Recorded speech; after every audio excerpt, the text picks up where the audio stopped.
Yes, people, welcome back to GNA TV and Chelsea Fan TV for this Chelsea Talk Show review. This show is pretty much based around everything on Chelsea. We're going to talk about the news in and around Lewis Campos potentially leaving PSG, but also staying in contact with Chelsea. We're going to be talking about that. We're going to talk about N'Golo Kante, Mason Mount. We're going to start off with a little bit of a Matt Law article via Ken Bates on Roman Abramovich, which is quite intriguing to watch, to listen to as well and read, which we'll get into. We're going to talk about midfield options at Chelsea as well, and that's going to be later in the show.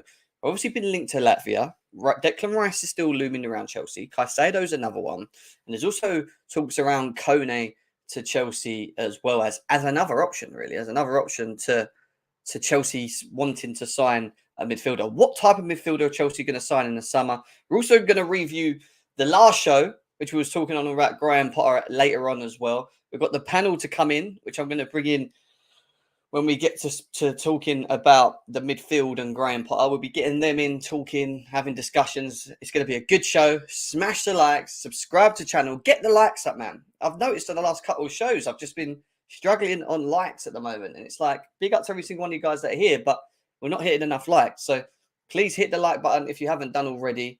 And let's cue that intro.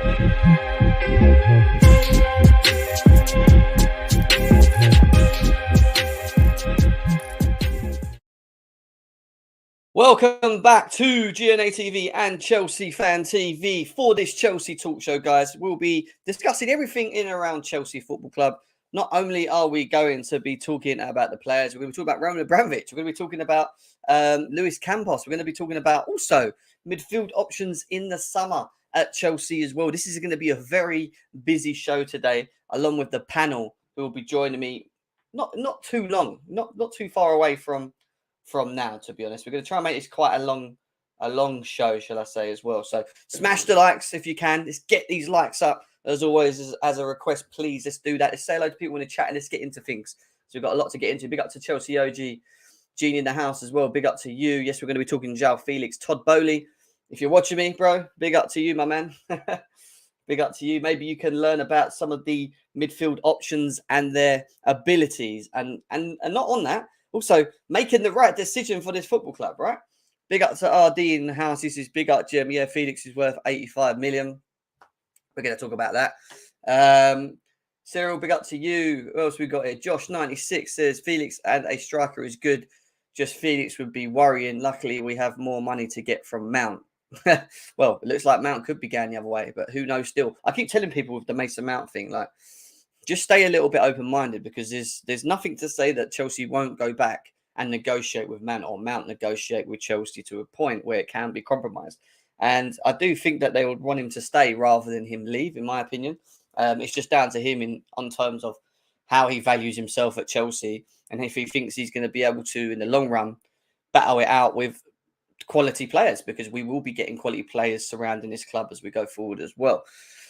Big up to Pez Lord as well. Dennis, nice to see you. Stream Elements, Steve's in the house as well. Big up Steve. Big up Sean. Big up Andre, bro. Nice to see you. Thomas, nice to see you, my man. Hope you're well. Lawrence is in the house. People are slowly coming in. Robert, no Pereira. I saw that, but I didn't really buy too much to it. Bright guy, big up to you, bro. Felix and McAllister, I like both.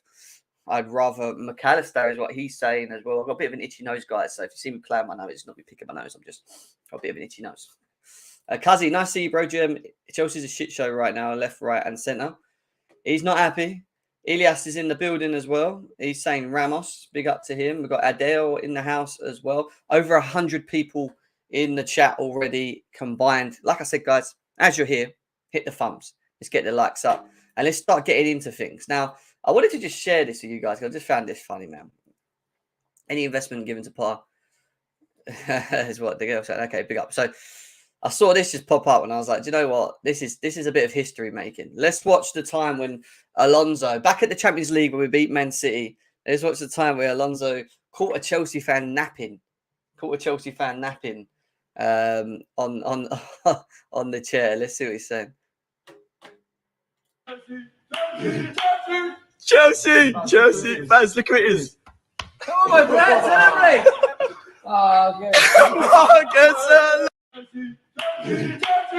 Chelsea, fans, look who it is. Come on, my friend, celebrate! Oh, good. Chelsea, fans the critters. Come on, my friend, celebrate! Oh, good. Oh, mate, do you know what? That will be me if we win the Champions League this season, because I will be trying going to Istanbul to watch that as well. But imagine me just lying there asleep and Enzo Fernandez is just waking me up. I'd probably shit myself. At the same time, I'd probably be like, oh my God, Enzo, Bula. That was funny, man. That was funny.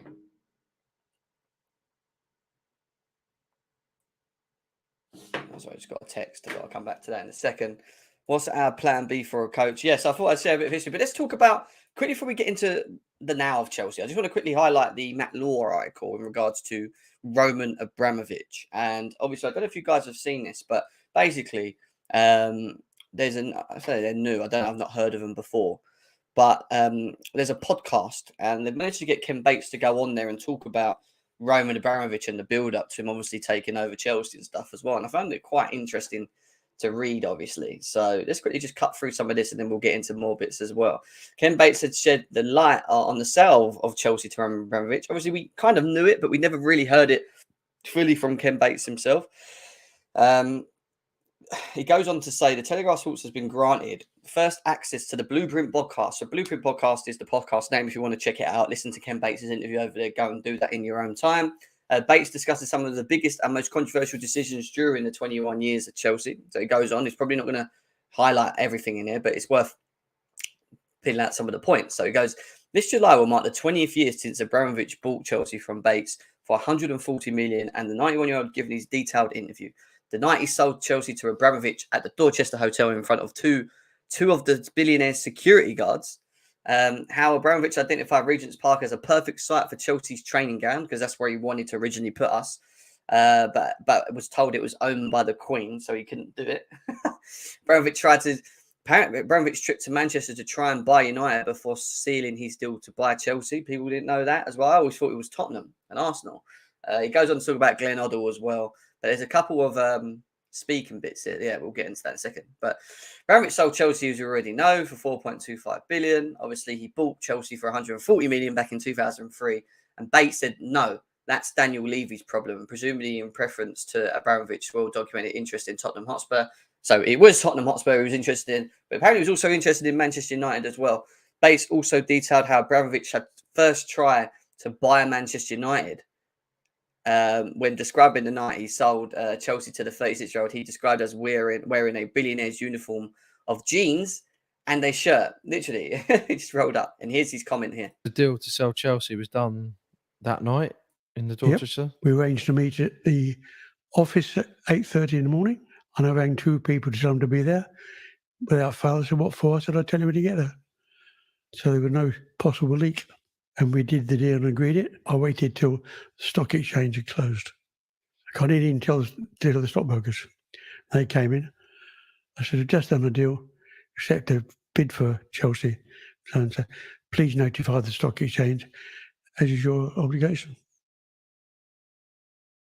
Yeah, so there you go. This is the evening of him selling Chelsea to Roman Abramovich. At the time, as you remember, we were in the tats. We were in trouble in terms of funding and money. He met in the Dorchester bar at the Dorchester Grill, where he had a table where he met Roman Abramovich. It then goes on to talk about meeting Roman Abramovich, and this is what he had to say here.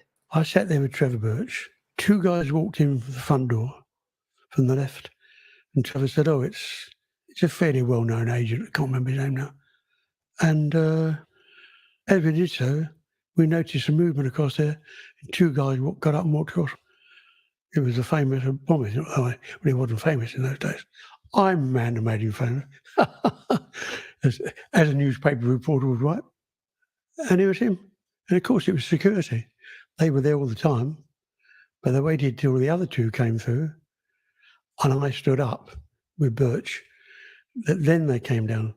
And I went through the corner table I'd reserved, and Abramovich just sat there nodding his head, listening.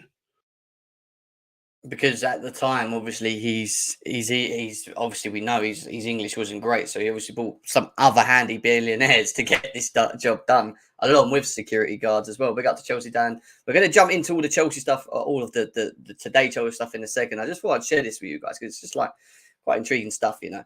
I noticed at the same time, blah blah blah. That's what he says there. It goes on to talk about meeting Roman Abramovich in part 2, which we'll listen to now. You first met Mr. Abramovich that Thursday night. What was your initial impression of him? He's very quiet, a little bit surprised because he was dressed in his usual billionaire's uniform, though I didn't know he was a billionaire at the time. Who answers the question? Yeah, just interesting. He's very taciturn. He had 2 good guys with him.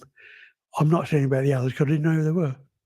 But the guy that spoke for him, well, the 2 of them spoke for him, were very cultured, very cultured, very knowledgeable, very quiet, very modest, not bombastic. The complete opposite of Harding, with a few more noughts.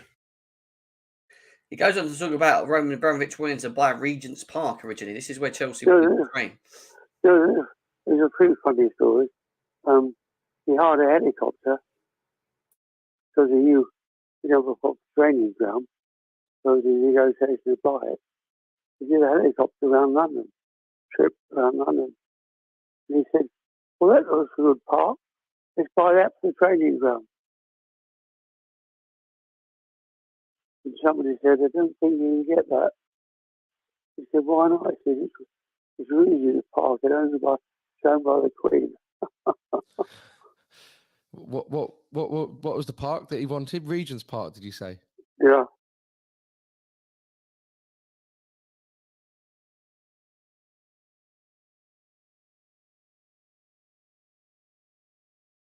He wanted, sorry, I didn't know, I muted myself. He wanted to buy Regent Park originally when he bought Chelsea over as it to be our training ground. That's how central he wanted everything to be. He wanted us to train on the Queen's Fields. Oh, that's jokes, man. Big up to him. But listen, there's loads more on that podcast, which is worth for you guys going over and checking it out. It's called the Blueprint Podcast. So when you get a chance, go and check it out. Go and listen to it. But I thought I'd just highlight some of the stuff that Matt Law put in there as well. So it's worth checking out. Right. Going back to Chelsea, talking about Chelsea now, and obviously news in around N'Golo Kante because he didn't get any minutes against the last game round against Everton. And some people were quite frustrated in that. But what we have been told is that Chelsea will look to play a friendly during the international break so that N'Golo Kante can get some match fitness. So the idea is to build N'Golo Kante's fitness in some sort of international break friendlies throughout the next 2 weeks, is it or so? So that will help. That will definitely help. But it's going to take longer than just a couple of games anyway for me. Even in the busy 9-game period that we have in N'Golo Kante, he's not someone that we're going to just be able to just throw straight in and just play straight away. He's going to need to slowly be driven, taken into the into the team. We don't want to lose him again. At the end of the day, we don't want to lose him again. And it's key that we make sure that we get it right in terms of managing his fitness, managing his physical, his physical self as well.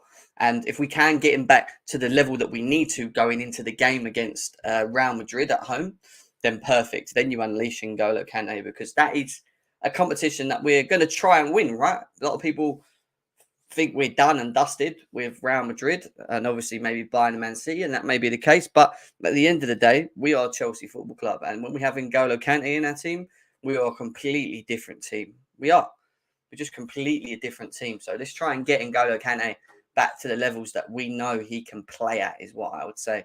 Guys, in the meantime, over nearly 150 people here. Big up to every single one of you guys that are tuned in at the moment. Smash a like, share in your socials as well. Let's let people know that we're currently live. Let's try and bring some more people through if we can.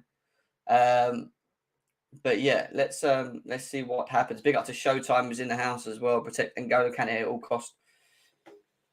Yeah, well, he will be on that, won't he, as well, to be fair. So that's saying else. Big up to Dill's in the house as well. Nice to see him, bro. Hope you're well. Now we move on from N'Golo Kante and we're going to start talking into more depths about the overall news on Chelsea. And we're going to start with Fabrizio Romano's comments on Mason Mount, which goes on to say, Tony Mount remains Mason Mount's official agent. He has partnered with Neil Fewing's The Roof Group to help with talks, as there's no agreement with Chelsea on a deal.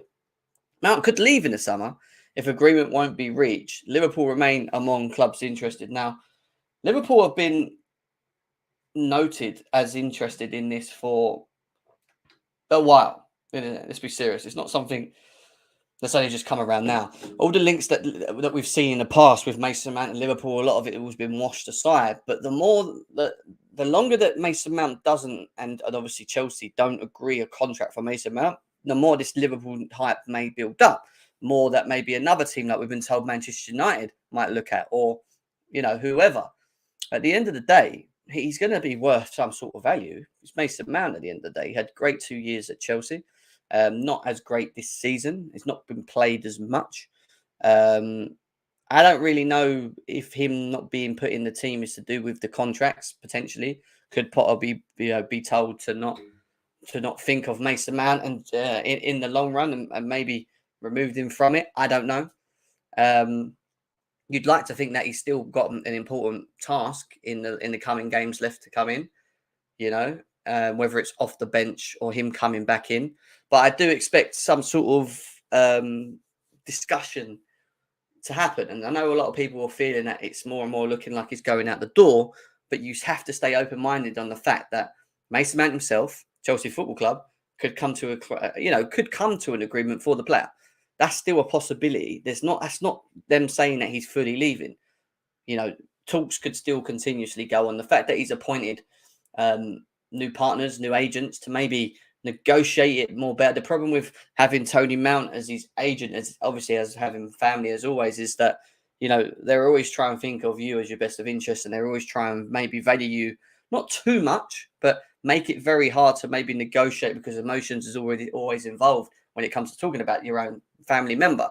When you've got an agent in, it's more business. It's more understanding the value of the player, where he sits, his wage rolls and things like that. So maybe the appointment of this agent will allow Mason Mount to potentially negotiate with Chelsea a deal that works for both. And that equally is obviously the problem up to this point right now. He's obviously valued a lot more under his dad, who's his agent, which you'd expect if it's your dad. If you're a dad and you've got a son that's playing for Chelsea and you think he's the man, it's and the other, you're going to continuously value him high, aren't you? So at the end of the day, an agent coming in could change things now in terms of negotiations with Chelsea and the agent. So just stay open-minded on the fact that he could, that Chelsea and Mason Mount could potentially still sort something out. It's not he's completely leaving, even though it feels like it the way it's been reported. Things change, man. Things always change. So just stay open with that. The thing is, Tony Mount wanted Mason to leave Chelsea years ago, so no wonder negotiations were bad. Probably, maybe he was in many ways pushing. It could be a couple of things. It could be that the length of contract's not good. They don't want that. He don't want his son being tied for 8-9 years. Maybe they see him going elsewhere, or actually being able to have the option to go elsewhere. Maybe it's the wages. I don't know. All we can do is assume right now. The wages is probably what I feel it might be more of the fact when you look at Reece James and what he's on. I'm not too sure if that has a part to play in it. I think we've moved on from Mount. People are at peace with him leaving. Yeah, but people also need to be... I get that, but people also need to be prepared for the fact that he could still also stay. That's the message I'd put out there as well. And at the end of the day, he's not a bad player to have, is he? Let's be serious. He's been very good in the first 2 seasons. And, the slander for him, to a degree, I disagree with. Slightly disagree with, to be fair. But if at the end of the day, if it's his decision to move on because he doesn't feel value, because he doesn't feel he's going to get enough game time because of whatever, then I'm sorry, that is on him. That's on him wanting to go somewhere else. At the end of the day, point things at the owners, but there's obviously it swings both ways. That's the way it works with negotiations. It always swings both ways. Sam says she's so sick of Mount news. Robin left us. KDB has Hazard, etc. We did just fine. Mount leaves will be fine. I don't think it's about Mount leaving and not being fine. I don't think that's it, to be honest. I think you've just got one side of the fan base that feel he needs to stay, and the other side of the fan base that feels he needs to go. It's not the middle, which is where I sit, and probably some of you guys sit, where it's like, oh, he could still stay, he could still go. He's got new agents. They could still have another negotiation period with Chelsea and Mount. Maybe they could still say out. Maybe they don't. Maybe he just doesn't feel as valued. I don't know. We're going to find out closer to the summer for sure. If my dad was an agent, I'd be swapped for a bag of crisps. Big up to Go AM in the house, man. 20 minutes in, guys. Hit that like button. I know we haven't got enough likes at the moment. Let's get these likes up. Let's get these likes up. It's bad for your hearts. Oh, guy, yeah, man. You crack me up. Right. Away from Mason Mount, because I don't want to sit here talking just about Mason Mount. We've got midfield options to talk about, which we're going to be getting on to later in the show. We've got a bit of Graham Potter to talk about. It's quite a little bit still to go through. We're going to talk on next the news in and around Joao Felix. Now, where do we stand with Joao Felix? Well, we've been told by Matty Moretto that Felix will cost around 85 million sterling if it's a direct deal. Chelsea could also try and enter a deal into the operation. Everything indicates that Felix will remain in London. So, the player may want to be in London, but the business element of it is something that we have to get right for me, because 85 million sterling is a lot of money. Now, there's a lot of people in here that would feel that 85 million sterling is fine for Joao Felix, and that's cool. I ain't got no problem with that. You know my reservations when it comes to him.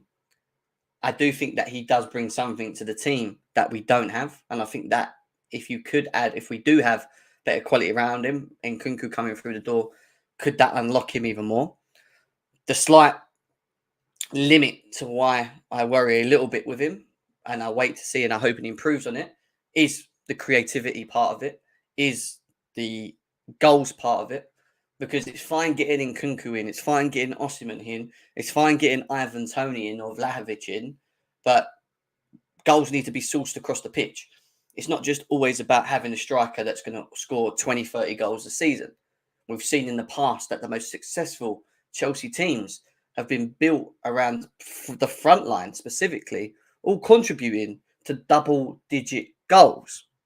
Now, you look at Joao Felix's last record at Atletico Madrid, struggled to do that on both sides, on the goals front and even on the creative front. Now, maybe Chelsea and Potter unlock him. What I saw of him last game round, I think he's very good with his ball at his feet. He's like a sexy player. He's a player that's good to the eye. That's the word, like you like him getting the ball, turning, making runs and creating space and whatever. That's fine. And that we need. I've been crying for this. So this makes sense.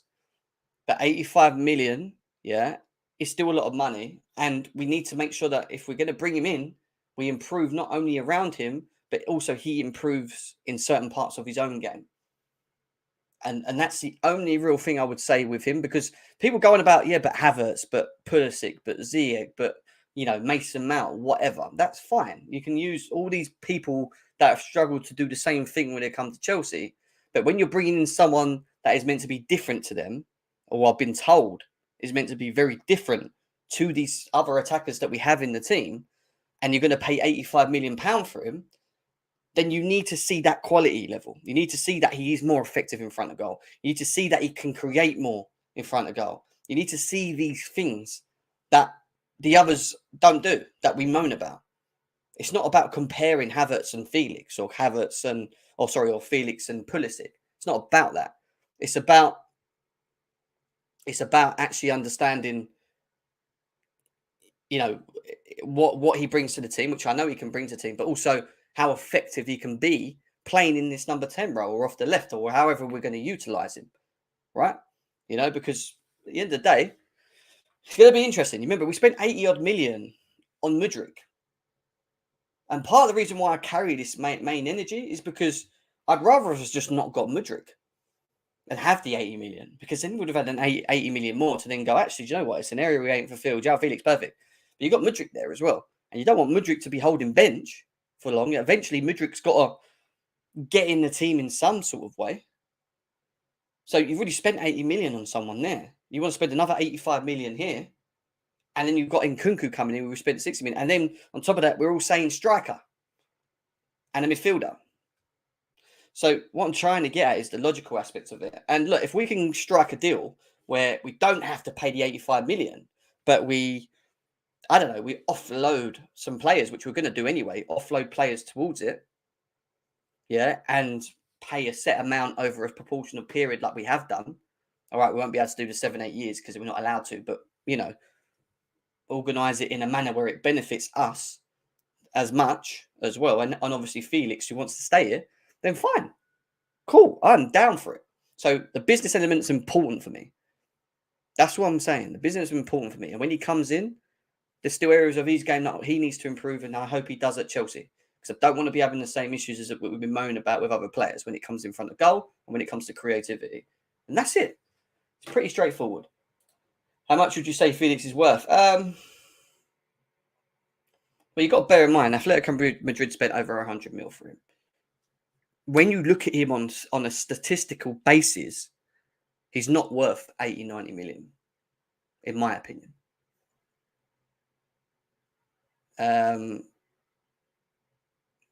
But at the same time, he's still very young. He's 23 years old. He's got a lot ahead of him. He could, like I said, he could improve and get better. I would probably strike around 60 mil. In my opinion, I'd probably say around 60 mil. I think the 80 mil is just a little bit too heavy for me. And that's why I said if we can get away from spending 85 mil sterling on him and offer a player or reduce that, and that may need him to help us do it, then I'm down for it. I'm not saying I don't want him at the team, in the team, because I think he offers something we don't have, and I think that's good. However, I still think he needs to improve parts of his game. And it's about how we fit him into the team as well, right? So let's see. Let's see. But then people need to forget. But this is the thing, right? This is the real thing with what we got here. Where is it? Sounds good. Sounds good, Joker. It sounds good. And this is the other thing, because we could sell players. And this is what I'm saying. If you sell Mount and you let Pulisic and Ziyech go, and you can try and make some sort of money on it, and then maybe Gallagher or Felix, not Felix, or Ruben, someone goes, make a little bit of money in them. It's a different story, isn't it? Because then you can afford to pay for players, right? And that's what we might do. But at the same time, we're going to be talking about midfield options as well.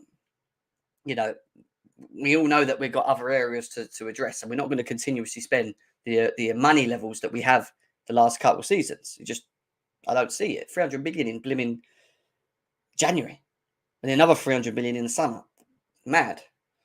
But he isn't for me. He isn't a creator. I keep telling people this. He's not a creator. Felix doesn't worth 85 million. He's worth 40. Now, for me, my best, I think he's about 60, in my opinion. 50, 60. That's what I would value him at. But again, it's all opinions. Doesn't matter. Why I might reference to him being that much, someone else might think he's 100 million. I don't know, you know.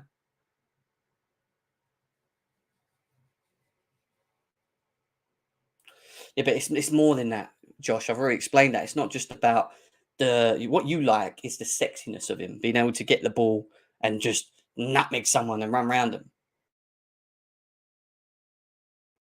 You know, nutmeg someone and get round them, which is fine. What I'm saying is output levels, because you're playing him as a 10, you're playing him off the left, and you want the outputs, right? You want the creative numbers, you want the goals, you want the goals, mate, as well. Like there's things that I think he still needs to improve in his game, and no one in here, in my opinion, can tell me that that's not true, because from what we've seen of him to this point, he's had a lot of chances. A lot of our chances have fell to Joao Felix. And he hasn't been the one creating them, because Kai Havertz has been the one creating them. The one that we're going to get rid of, or want to get, so most of the fans want to get rid of. So, you know, at the end of the day, I'm all cool with the type of player he is, because I think we need that type of player. What I'm not cool with is spending that much money. I think if we can negotiate it and bring it back down and offer a player, or knock 20 mil off it and go for 60 mil is fine. 50, 60 mil is cool. It's not our money at the end of the day, but I'm only going on what I see and how I feel about what I'm seeing. You know, we don't want the same thing. No, that's a bit strong on the ball, drives at the offence, gets shots and goals, links play, all of what he does at the highest level. He's strong on the ball. He drives at the offence, I agree. shots on goal is fine, but how effective are your shots on goal? Link play is very good, I think, specifically when you look at Kai Havertz and chemistry. So I agree with that. So the answer is that you're bringing in Kunku and whatever, you should improve it. And that's cool. That's cool. But there's going to be, to get Joao Felix in, I think there's going to be a couple of outgoings as well to do that. So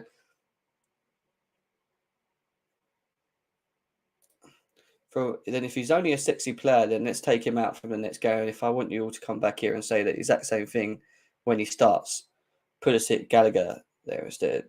What do you mean? So this is the thing. People get too emotional. It makes me laugh. People get so emotional and don't listen to what I say. They just get so upset because they think I don't like the player. I'm not saying that. I've not said I don't like Joao Felix. I've just said I'm quite happy with him being at Chelsea. But what you guys see is this complete player. You think he's just done. This is it. That's the best of Joao Felix, what we're seeing right now. What I'm telling you guys is I don't think this is his absolute best of what we've seen of Joao Felix, because he's not creating enough, in my opinion, and he doesn't take enough of his chances. Something he needs to work on, because if he's going to play as a number 10, he's pretty much going to be a second striker. And I want him to be more effective in front of goal. And like I keep saying, output levels are important, especially when we're going to go on to challenge him, because you can't just buy a fucking 30-goal striker and think that that's it. That's the answer to all our problems. It doesn't work like that. You've seen it from Chelsea in the past. You need to have players in and around him that contribute to goals on a double-digit basis. 11, 12, 13 goals. Pedro done it. Willian, to a degree, done it. Hazard. These players all contributed. They were all good footballers on the ball. Yeah? But they also had output levels that they could show for it on top of this as well. And that's the only thing I want to see from him. That's it.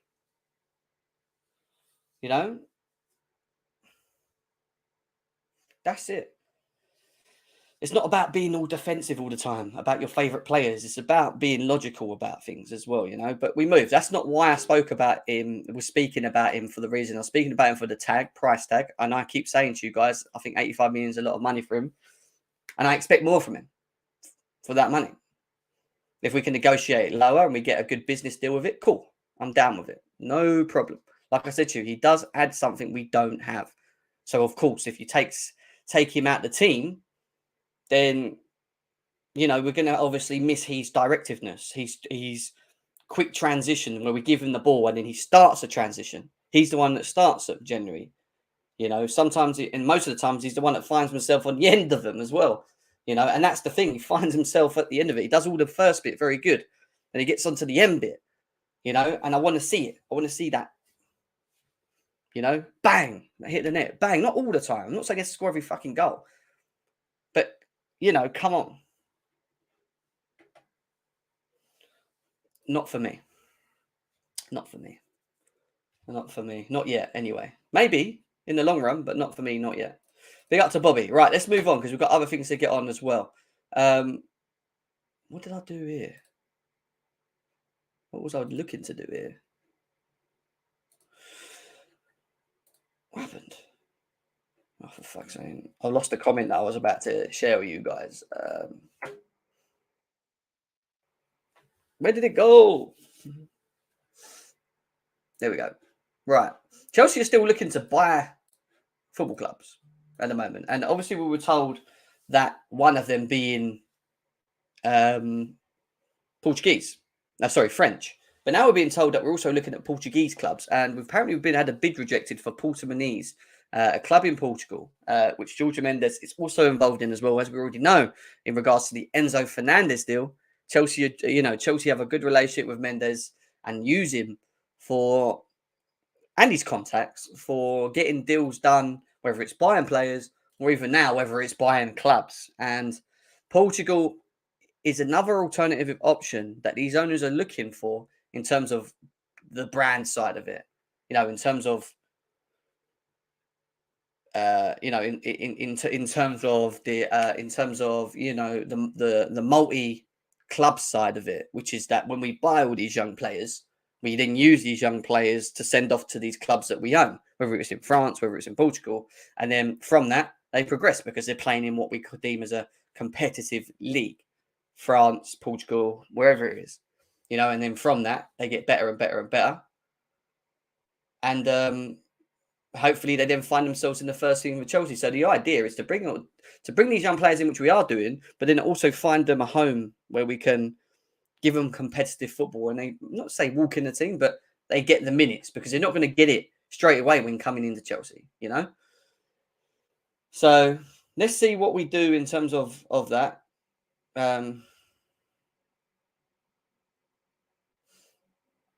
Yeah, but it's all part. This is the thing, Chelsea, all the way. It's all part of the project, bro. It's all part of the image that they had when they bought the club. Whether we're in 10th or not, it's not going to stop them from doing what the plan is, what the project is, where they want to go with this. Whether it works or not is a different story, and we don't know that yet. You know, people assume that you know that it's not going to work, or we're doing things wrong, or this, that, and the other.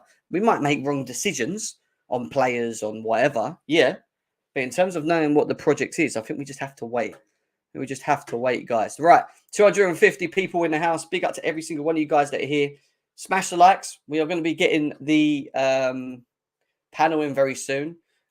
Quick news that we heard yesterday on Mr. Campos to potentially Chelsea. Because obviously we have Vivell, but we don't have a sporting director. And obviously Edwards is one that's been linked to us as well.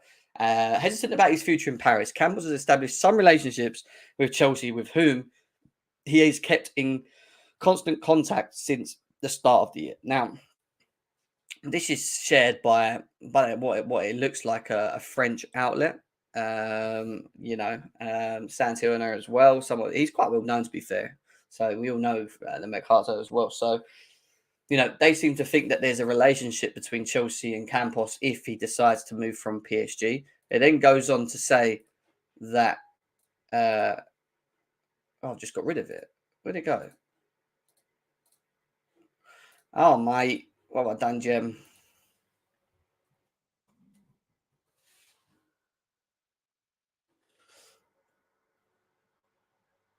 Where'd it go?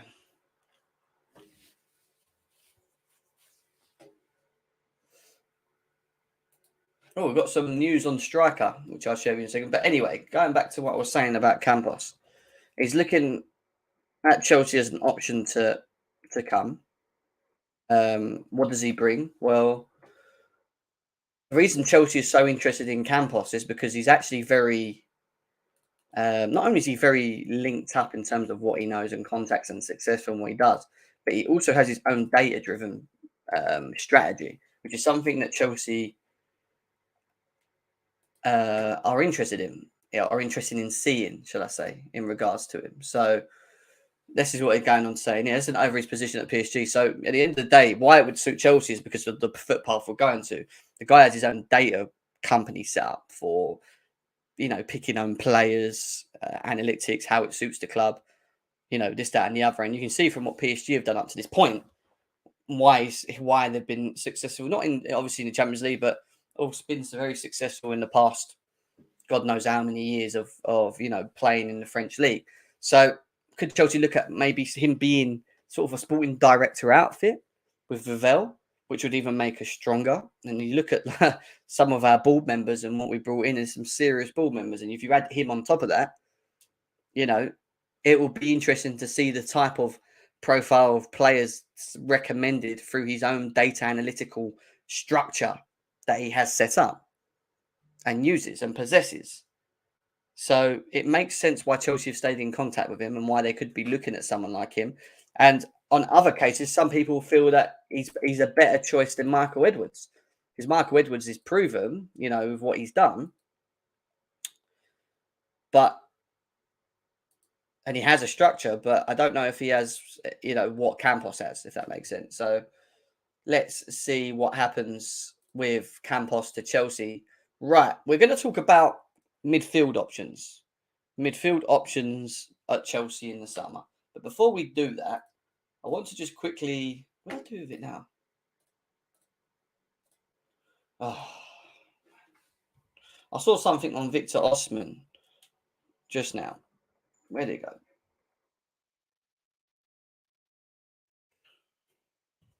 Where's it gone? Sure, I just see something. Yeah. There we go. So, Chelsea striker element. We'll go to the midfield in a second, but Chelsea from a striker point of view. Well, this has just came out 10 minutes ago, 20 minutes ago. Exclusive. Victor Osimhen dreams of playing in the Premier League. Chelsea and Manchester United are interested, and Lewis Campos of PSG has planned to meet his agent during the international break. Napoli are hoping to get 150 million euros, but they are looking at a strong contract renewal. Let me just tell you something now. We will definitely be looking at this guy because I'll tell you why. Because every hot club will be looking at him, and Bowley and Egbali will want that competition. Number one. Number two, what's going to make this very hard is negotiating with Napoli. They are not an easy outfit. We've been there before. It was dreadful. It was very dreadful. I remember when we was trying to negotiate Mertens, if you remember, a little while back. You know, Higuain. Obviously, we've got Koulibaly from him, which was quite an easy deal in many ways. So the relationship's already there in terms of getting deals done. It's not like they've not had that relationship with him. But 150 million euros for Victor Osimhen. What do you feel about that in the chat, guys? I'd be interested to know what you got to say. In the meantime, hit the likes because I know we haven't got enough likes. Smash the likes. It should be over 100 likes now, guys. Come on. Get these likes up. Nearly 200 people on Chelsea Fan TV.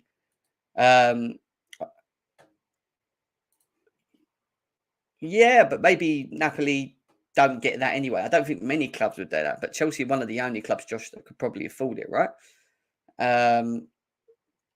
Swap deal with Lukaku all day. I'm happy for that. I'll do that all day. I would take Kane, no lie. That's what we got here. We're talking about something else there. 90 million for Victor. Max is what Lawrence says. Please, better to just buy Mbappe for 200 million is what Eugen's saying here.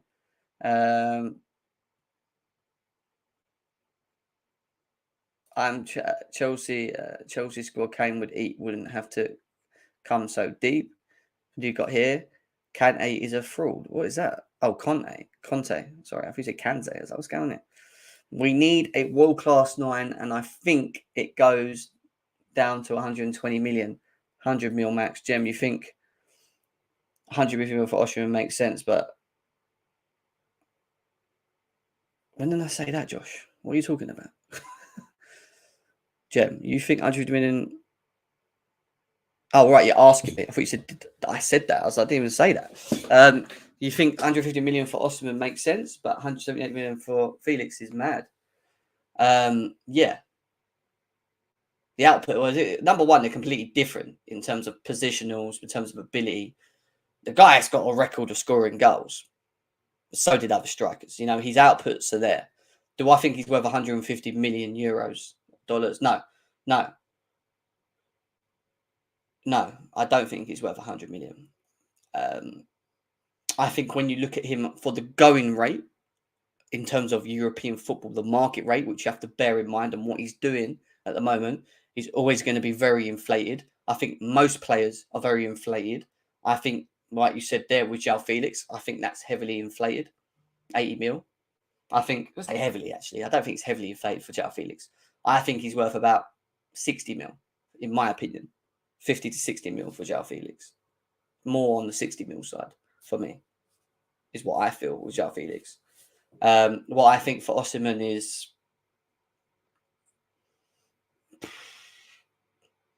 $80 on the going rate, 90. But inflation's taking him over 100 all day because of what he's doing in European football right now. And that's just the way it is. That's just the market for you, you know? And that's what's annoying more than anything. Because if you look at his market value, and let's have a look. Let's have a look. Transfer market. Victor Osimhen. Let's have a look at what it says on transfer market for him. Transfer market.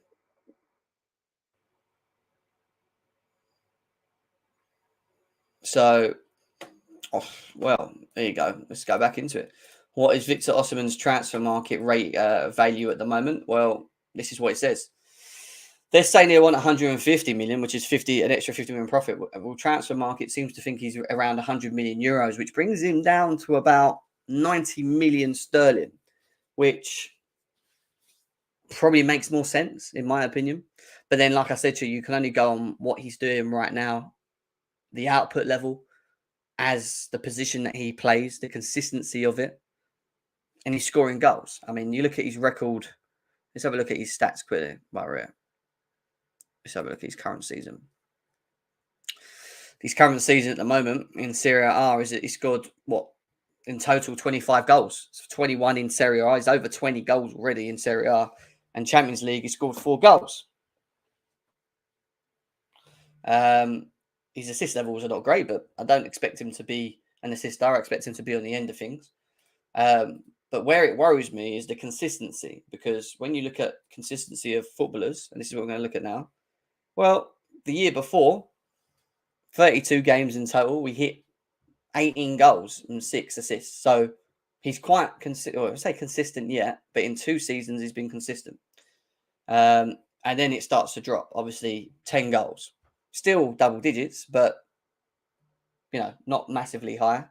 And then I don't know where he was in 1920. Let's have a look. So he's only really come alive the last 2 seasons, right? And this is why I say to you, market value. What's he scored here? I was saying that he scored 18 goals in 1920. So to give you an answer of what Victor Osimhen is, he's just a goal scorer, but he's actually quite a consistent goal scorer because he's scoring double digits. He scored double digits for the last 4 years. We've just looked at the last 4 years, and his double digits levels are higher. He's hit over 20 this season. He's always within around the sort of the 18 and 20 bracket, barring that 10 goal season that he had. So, his overall balance. Let's have a look at his overall balance. He's played 74 games in Serie A with 45 goals and 13 assists in 2 seasons. Was it 3 seasons? In Liga 1, where he played 27 games with 13 goals. That's nearly scored in most than half of his games. In the Jubilee League, he's played 25 games with 12 goals. So, he's a goal scorer. He's a goal scorer. That is what he is. So does it surprise me? Does it surprise me that his market value is that high? No, because his outputs are there. But do I think he's worth 150 million? No, I don't. I agree. I'd rather Tony. I like Tony. He's Premier League proven as well. I would not knock that as well.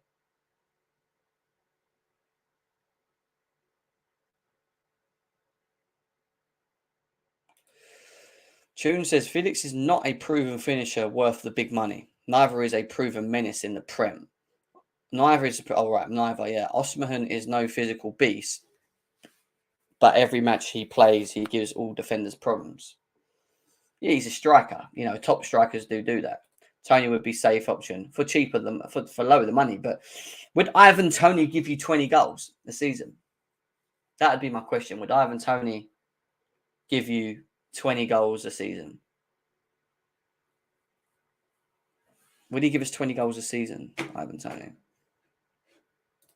Let's have a look at Ivan Toney quickly. I was meant to do. I was going to save the striker review till later in the week, but let's just quickly look at it here, and we'll do a striker review. Well, he's worth 50 million euros apparently, which is a lot cheaper. We'll do a striker review later in the week as well. Well, he scored 16 goals this season, Ivan Toney. Let's have a look at last season. Obviously, he's playing at a lower level club, which you can appreciate. 16 goals at Brentford's a good number. 12 goals. So he's scoring double digits at a team where he's being created more. Could he score more? Yeah. But Victor Osimhen for 150 million euros is well too much for me, in my opinion. But we move. Right. I want to talk about midfield, because midfield is an area that Chelsea are still going to be looking at in the summer. We brought in the beautiful, elegant, classy Enzo Fernandez, and we know how good he is. Now, we know there's potentials that we are looking for what we call a sitter. And we're going to talk about the profiles of different midfielders that are available in the market for Chelsea. Now, one that's being very, very well linked to Chelsea is Romeo Lavia. And that's where we're going to start with at the moment, because there's a little breakdown of the maturity and the quality levels of Mr. Latvia. And we're going to talk about, I'm going to bring in the panel as well. So I'm going to send a link into the panel and get them boys in to join us in this part as well. So for the next hour or just over an hour. So keep hitting the likes if you want to see the panel. Get the likes up because I know we haven't got enough likes. Come on, guys. We're not even over 100 likes at the moment. Come on. If you've not hit the thumb, already, please hit the thumb now. Please subscribe to both channels as well. It'd be great if you could show the support, please. But yeah, let's get these likes up.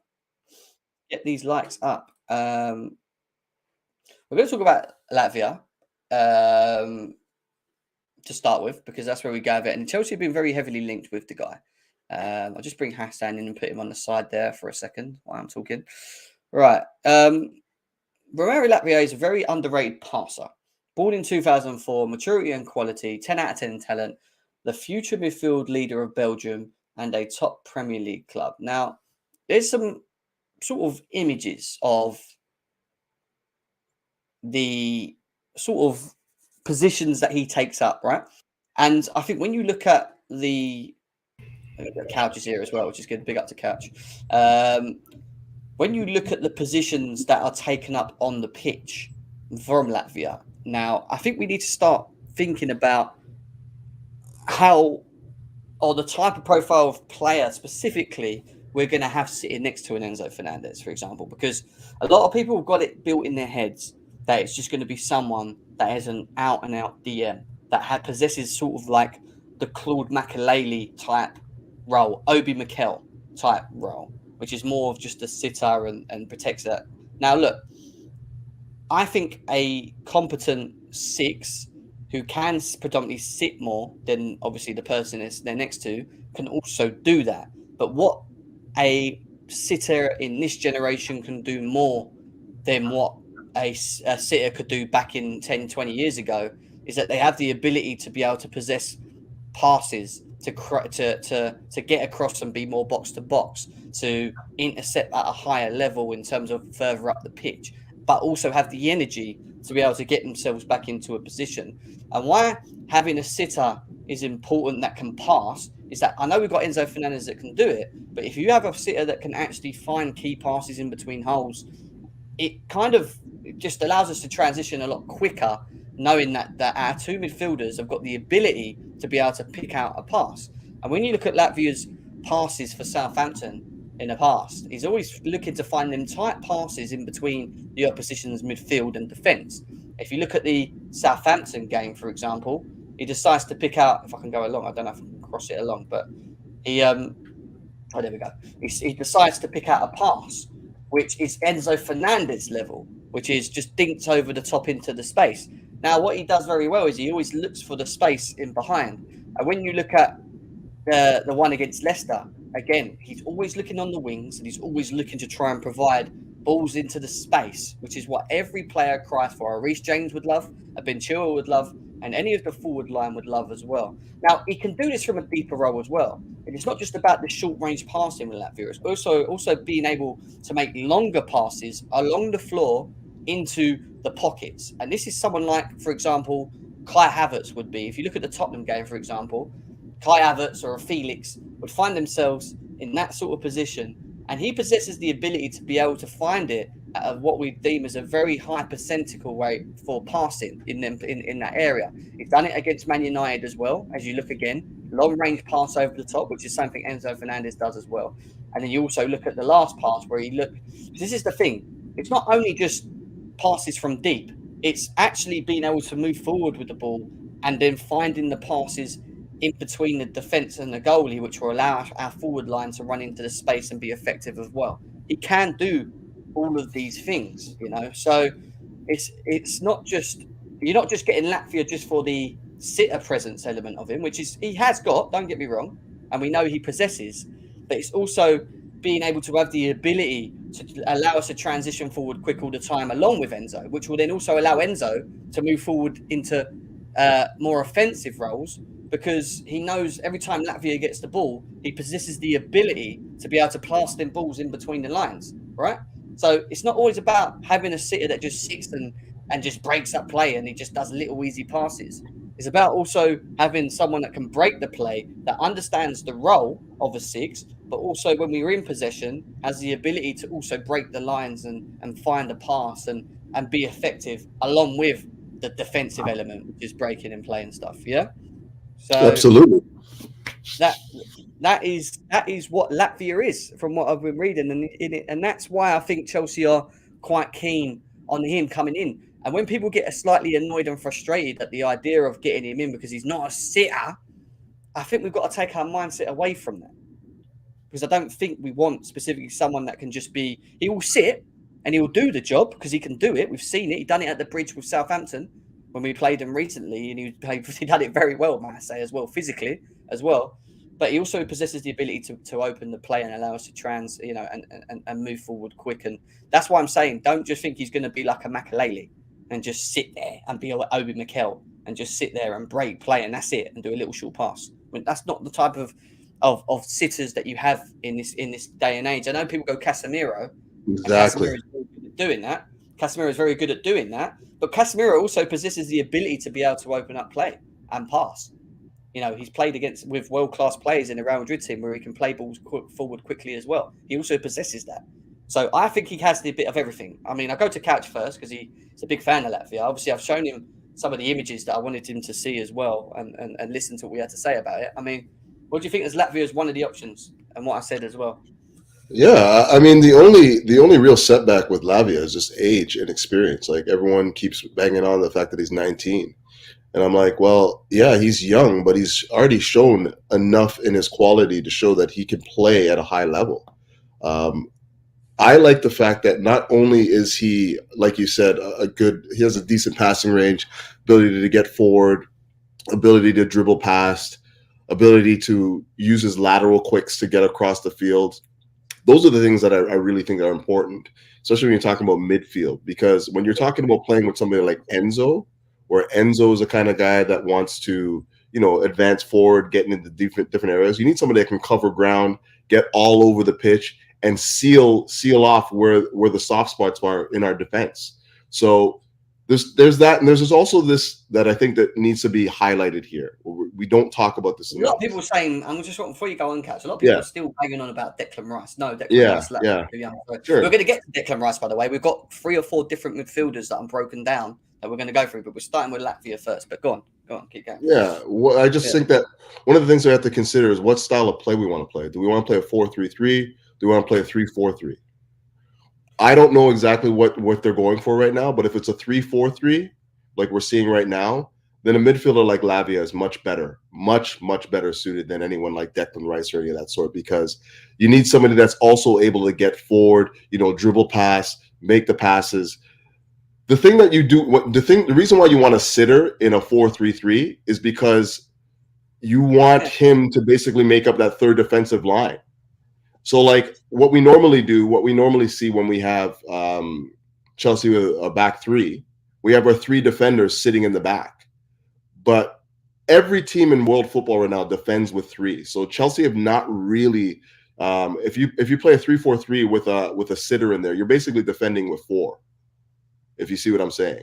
Yeah. If you play 4-3-3, the defensive midfielder sits in between the two central defenders. But Latvia for Southampton also does play on his own, doesn't he? Primarily, if you look at some of these pictures, everyone's forward ahead of him.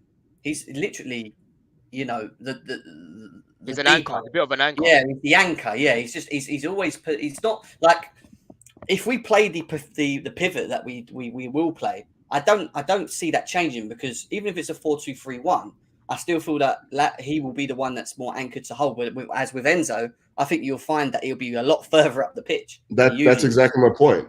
That's exactly my point. Yeah. But that's what I'm saying. If it's a 3-4-3, it's a different scenario, right? Like, that's why it's important to identify how we want to play. Do you want to play 3-4-3 or 4-3-3? If it's a 4-3-3, then you need somebody to sit in the middle. You don't think with the 3-4-3 that Enzo would be as far forward still? Absolutely, he would, but I don't think that you need somebody that sits in there in a 3-4-3. Oh, right. Okay. I get what you're saying. Yeah, they could just. You see what I'm saying? Because, like, now you have the back 3. You have your 3 defenders that are basically the ones that are. I agree with that. Like, Kovacic gets forward with Enzo. He doesn't just sit in the middle. They're very much very fluid, getting forward, finding different. One goes, one stays, the other way around. You're never going to see a situation where you're going to have a back three and then a sitter in there as well. It's just overkill as far as I'm concerned. Every team that is progressive and wants to play progressive-based football will always have three in the middle. It just depends on what three you want. Do you want a defensive midfielder, or do you want two center backs and a defensive mid, or three center backs? That's essentially what it goes back to the question you were asking: is what system are we going to implement? We've gone back to the back five because needs must, right? We haven't got a CDM, but if we do manage to go in the market and get a CDM, you might find that we're back to a back four again. Why can't we just have a player that's versatile though, that can do both? That's what I don't exactly. Get. And if you want that, then that's going to be Lavia. It's not in the market. I was gonna address it's this not in the issue, market. right? Oh, I was gonna say sorry about that, Kali, for interrupting. But I was gonna address this issue where we do have Enzo that creates, right? But what if he gets injured? Like, you know what I mean? And that's the big question, really. Like, when he gets injured, we're screwed because there's no one in the middle again. We're gonna go back to the Chelsea where there was no midfielders that could play from the middle again or from the deep position. Well, you're never going to be able to compensate for a player that you've paid 120 million for. Like, you're not going to be able to find somebody that's going to play that role for him. He's one of a kind. I'm saying it's good to have another midfielder that's paired next to him that can do something. He's one of a kind, though. You're not going to find a like for like. Of course, I agree with you. Couch. Similar to Malo Gusto with Reece James. That's what he's talking about. Cover, just cover, man. Because we have zero cover for Enzo's spot.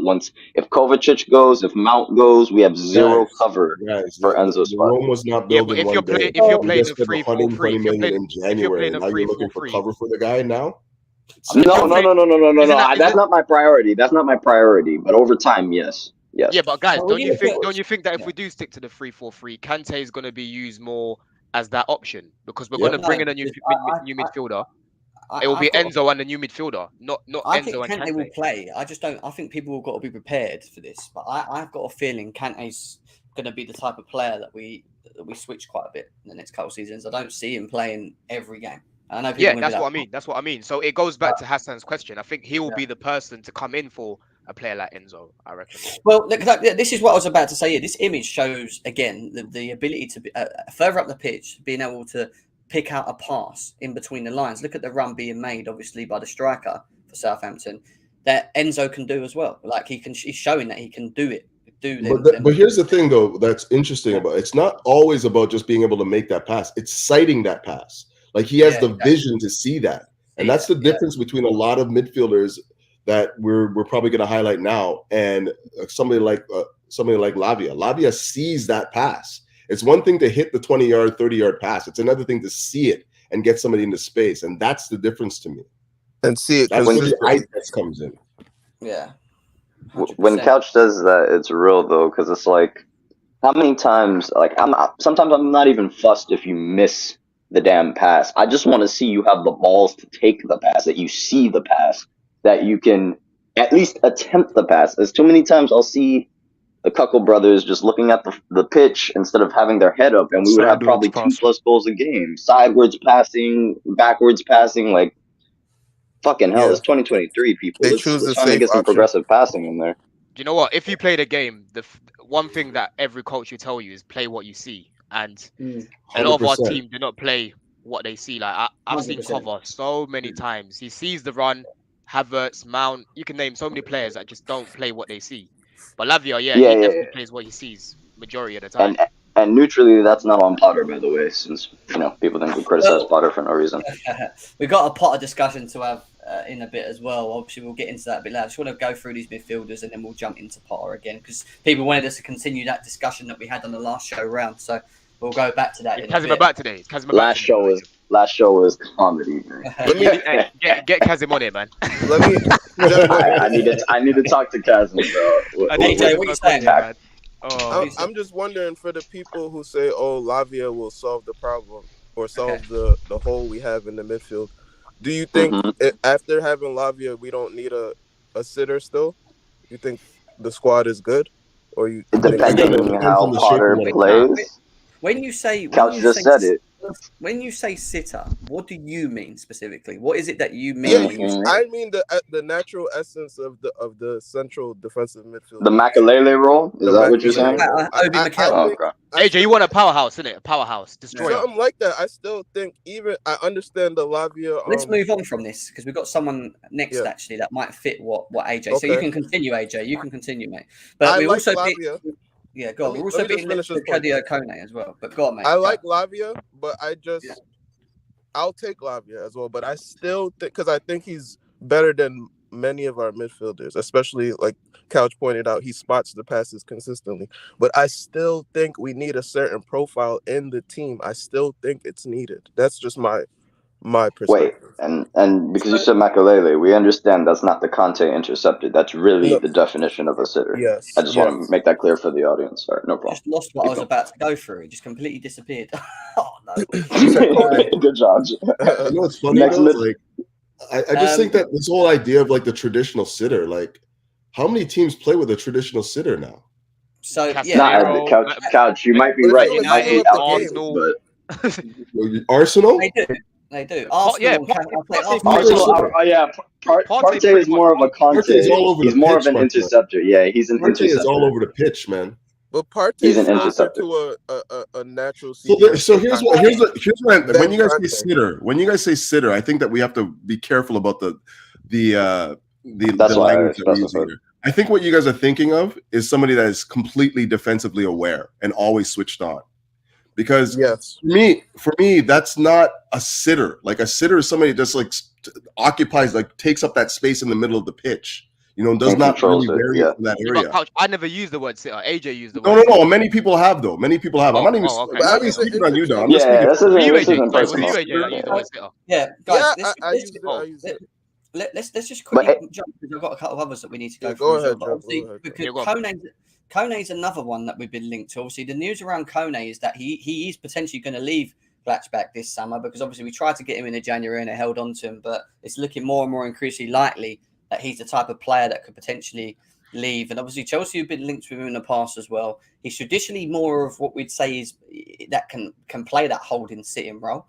In terms of like his dual levels, defensive duels and this and the other. This is the kind of stuff maybe someone like AJ wants to see more. Yeah. I can't talk more about his offensive element because I've not watched him enough. I haven't watched him either. In terms of his passing abilities and stuff like that. But from what I've seen of the boy, he's just very raw. And I think that if you want someone that's going to be a sitter or more designed like an Obi Mikel to do the role, when you look at the statistics size of Kone for how much he's going for as well, which could be around 30 to 35 million as well, he might be a good option to just have there as, you know, like we said, as the option if Enzo gets injured. Option B. You know what I mean? So, what do you think about this scenario? Yeah, for the field, that's a good look. That's a good look. No doubt about it. On the ball too. I haven't seen much of him, to be honest. I haven't seen much of him. Could you see a midfield of Kone, Enzo, and Lavia? Gemma, I've argued you with the per 90 start. Wait. What teams I can actually do possession and his defense per 90? I've argued you. That's all I was. No. What teams I can do some research because I don't like speaking without knowing. Some German team. I've only done Yeah. Okay. Now this is going to be further down the line for the Lavia Declan Rice argument. Yeah, go on. My sitter / interceptor / because Couch is right. We don't want to just get stuck on the sitting profile. We just want an interceptor that's defensively aware. That we need a Conte region. That's the reality. We need a Conte region. Now, I want someone from the Prem. This is personal bias. Like, you know, this is just my own opinion. I want Prem experience in that role because I truly believe at the bottom of my soul, you put a proper working striker that works with our damn fucking striking pace. You put a midfielder that we're talking about among the likes of Lavia, the Declan Rices. You slap them in that DM role, and I think our team finally takes a jump. Whether Potter's here or not, that's a separate conversation, right? I'm talking about just from a team aspect. From a team aspect. when you look at Kone's stats, I know why they put Bellingham and Thuram against obviously midfielders themselves, more 8s than. But I don't know. Some people say he's an 8, some people say he's a 6. From what I've seen him, I thought he's more of a 6. But He's a hybrid, man. He's a hybrid. When you look, maybe he's a hybrid. I mean, looking at his ball recoveries, very good and very high. His pass accuracy is very good, 86% as well. His tackles made are very high. So again, does it fit in the bracket of us being able to play the double pivot and having 2 6s because he has the ability to maybe play in that role, not just being maybe the you know? So you want a 3-4-3, Jim? I think we're going to. I'll be honest with you guys. I don't think we're changing from the double pivot element. I just don't think we are in the long run. I think we're going to always. No. You think we're playing 3 at the back next season? That's what you think? You guys got to let go of the back 4, man. I've seen us, Jem. You know what it is for me? I'm just no. I want to know. I don't think anybody knows, really. Even if we don't play 3 at the back, AJ, and we play 4 at the back, it will still be a 4-2-3-1. Yeah. Okay. I mean, so you still got 2 players in the middle. It's always going to be a 6 element. And I've seen us play that 4-2-3-1, and we were cheap. No, it's not because of the D. The difference with the 4-2-3-1 and the back 3 is the defensive aspect of it. Because when you play the 4 at the back, you're more lenient to get hurt on attacks because you lack the protection from the whips. When you play the back however, 3, the build-up is better, Jim. That's why everybody wants it. Yeah, but what I'm saying is from a defensive. Forget the offensive element. I'm talking about from a defensive point of view. From a defensive point of view, we're more vulnerable in the 4 at the back than we are to the 3, and that's just purely because of the defensive aspects we get from the wingers, the wide backs, when we have Reece James and Ben Chilwell, and we lose an extra offensive player because we play an extra defensive player when we play the back 3. So it depends. It does depend how we're going to do it because it is different strategically when you look at the 4 to the 3. But I think we'll use both again. I really do. I don't think we'll be tied to one formation with this. Yeah. But I mean, look, I just like to have the option in the team. That's my thing. Like, you see how we've been using Gallagher to come in and, shore up the midfield, seal up the defense. What if that option was, instead of Gallagher, it was a CDM coming in? I think it's just a little bit stronger. It makes a little bit more sense. It's a little bit more methodical in terms of. Yeah. Let me ask you this. What are your thoughts on this? Because I still think he's well overpriced. But is there a difference in terms of the profile to the last 2 that we looked at? More Latvia than Kone, if Caicedo was an option? I just think they're all the same. I look at Caicedo and Lavia quite similar. Like Caicedo's a CM, quite similar to Lavia as well. But that's what I was going to say. I've seen us get dominated too many times in midfield, man. I've got PTSD. Hence why I want to destroy her in that midfield, man. Because look, I know Declan Rice might not be as good as Lavia on the ball. He might not have the awareness to the level of Lavia of Caicedo, right? But But we'll get on to Declan Rice. But I'm saying a player like that in this modern game, you're not going to have a CDM that's just only going to hold and not do anything else. In the modern game, a lot of these CDMs are now able to play. Hence why I said in the group chat yesterday, when you've got a player like Partey, you've got a player like Rice, they can play in that 8 role because they're good with the ball at their feet and they can make a pass as well. He might not be as good as Lavia on the ball, but it doesn't mean he can't bang ball as well. Like they're good enough to do that role. So I've just got PTSD from being bossed in midfield, absolutely bossed in midfield, and I'm just a bit skeptical about bringing someone in who might be defensively aware, like you guys are saying, but just doesn't have that physicality to just crunch a man. Do you know what I mean? You don't think that Lavia has the physical? I mean, he's 19. Let's just say that right now. If you're talking about long term, he's built like a tank. If you look at that guy, his actual structure, he's built well. I was going to agree with Couch and say Lavia. And if you watch Lavia play, he doesn't just sit there and just trying to play pretty. He dives in on tackles. He will go in and snap it on tackles. That's what I was going to say. The reason why I like this guy too is he's not just so north and south. He will win a tackle that is northwest. He'll win a tackle that's southwest. But the thing is, is he at that level? Is he at the level of a Casemiro or a Paulinho doing that? Okay, listen. I don't know. That's the question. That's what I'm saying. So yeah, he can do that job defensively, but he's not at that level that I need my CDM to be at when I'm looking at that profile player. I would like to. You're talking from a defensive aspect, right? When you talk about this, though, you're not talking about. That's what I was going to say. Yeah. This is the problem. I'll tell you what the problem is right now. You've got part of the fan base that just wants someone that gives security, and there's the other part of the fan base that wants them to have a bit of both, but also be able to break the lines and be able to be quick on the ball, right? Yeah. Does that make sense? So it's like No, that makes sense. It makes sense. So what about not just having a player that can do all of it? Rather than just having one because I want a specialty. I like specialty players. You know, they end up better. You know, in the long run. Jem. I'll tell you what it is, bro. We've been getting dog walked in midfield. For ages. We've been getting dog walked in midfield and that's why I said it's not on Potter. This has been years, fam. Years we've been watching our midfield, if Conte's injured, get thrown around like a stripper with J5 in it. All I'm saying is this. We can have a profile that does both. We can have someone who can break the lines. We can have someone who's an interceptor.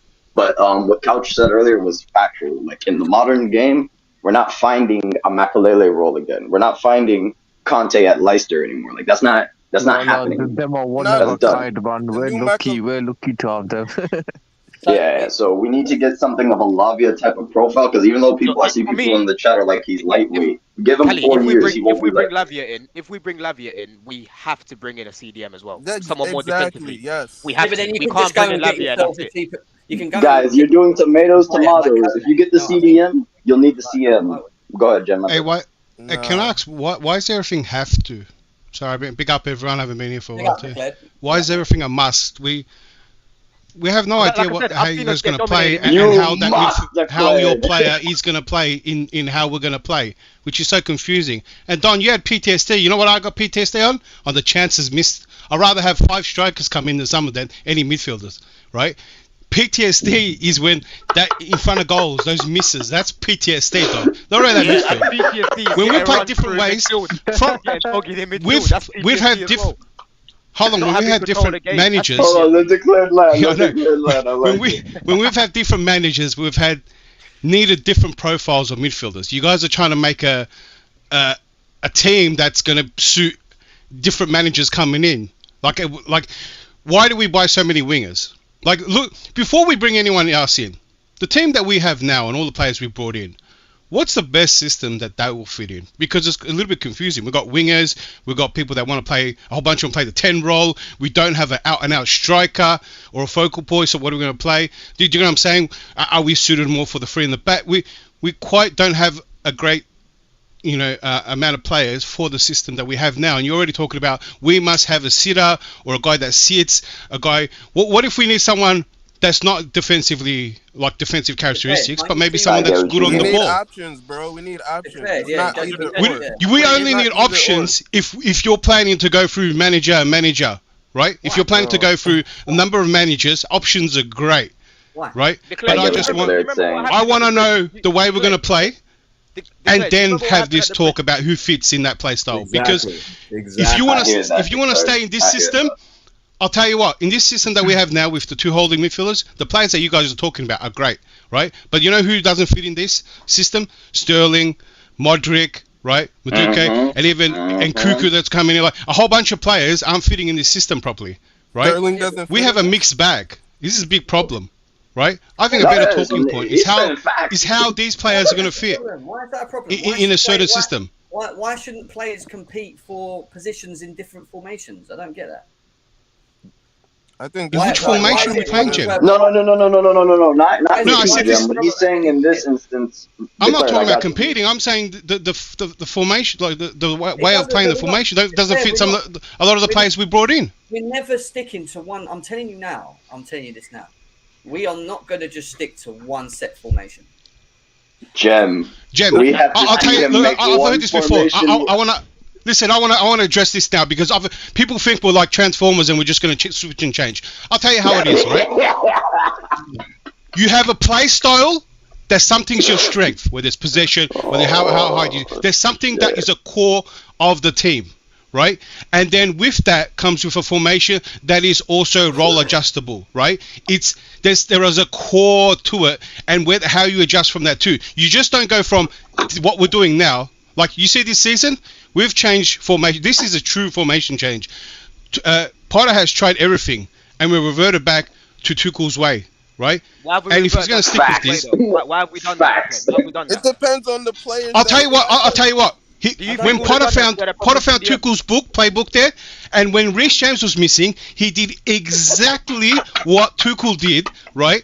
When Reece James was out for us and Aspie was out. When we had no right wing back, he did exactly roll for roll the same everything done. It was. I thought I was watching a replay from last season. That's what I thought happened. I thought I had the wrong channel on. You're missing a key point here. We've already identified that we don't have the balance to play forward at the back right now. We don't have that balance to play forward at the back. Do we go to the formation that we've gone back to right now without a CDM? It's just yes or no.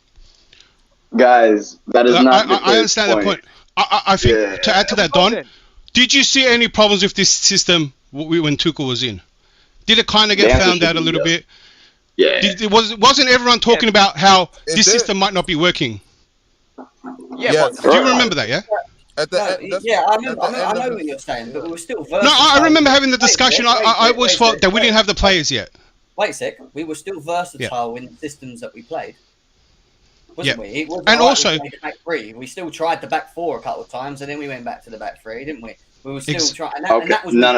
And wait a sec. That was with a squad with lesser quality than what we have now. Did we not do that?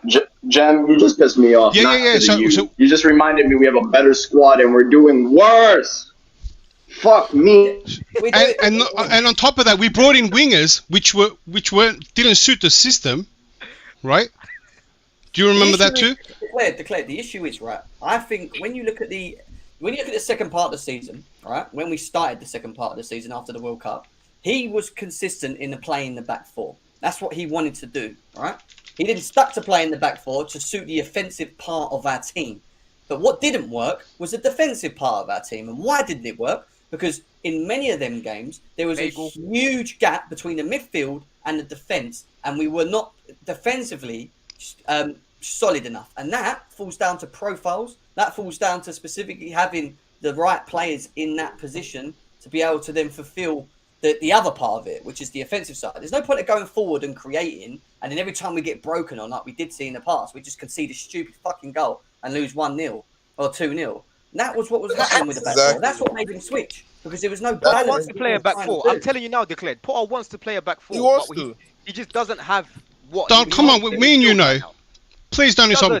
You and me know we don't know what Potter wants to do. No, I reckon he puts all the formations in a hat and he serves it around and goes, what am I going to play today? Declared doesn't like Potter. That's Declared.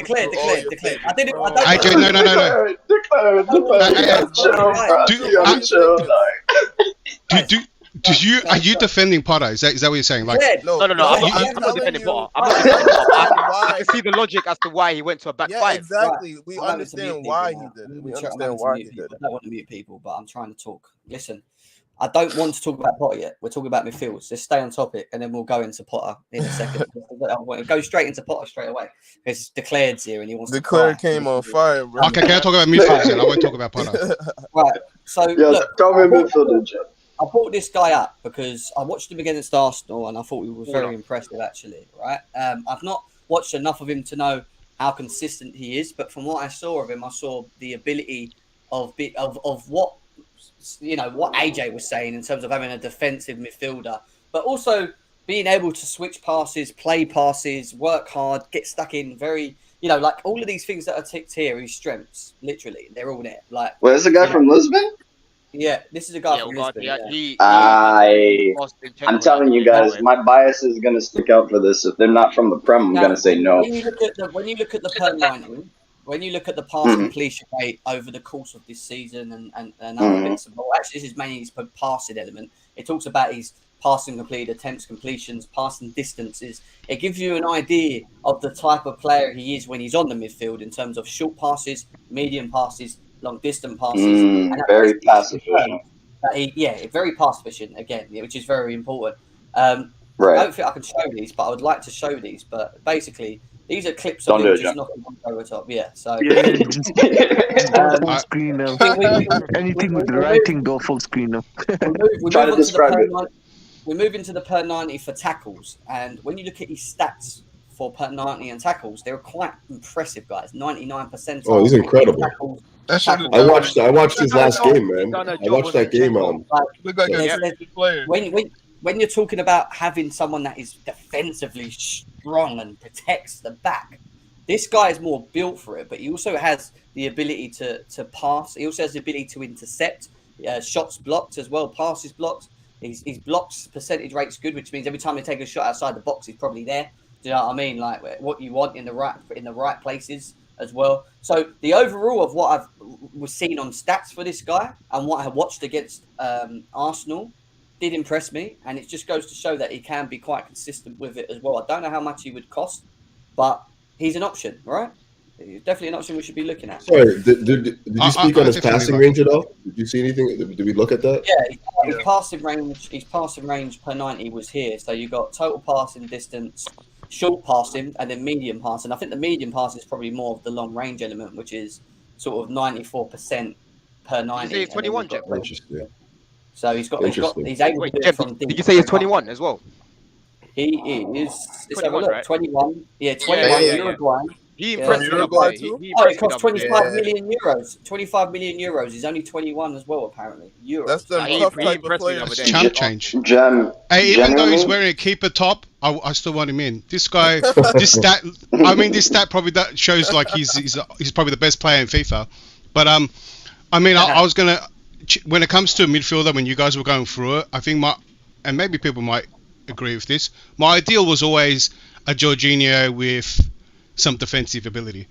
I think that right with Yeah, that's what everyone wants.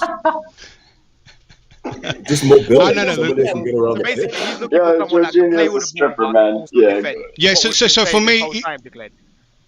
Yeah. Now, someone good with the ball is a priority to suit for anyone that comes in. I mean, that if you're going to prioritize defensive in a lot of games, in a lot of systems that that solid defensive person all the time doesn't fit well. But I think someone great on the ball can fit for almost any manager can make it fit.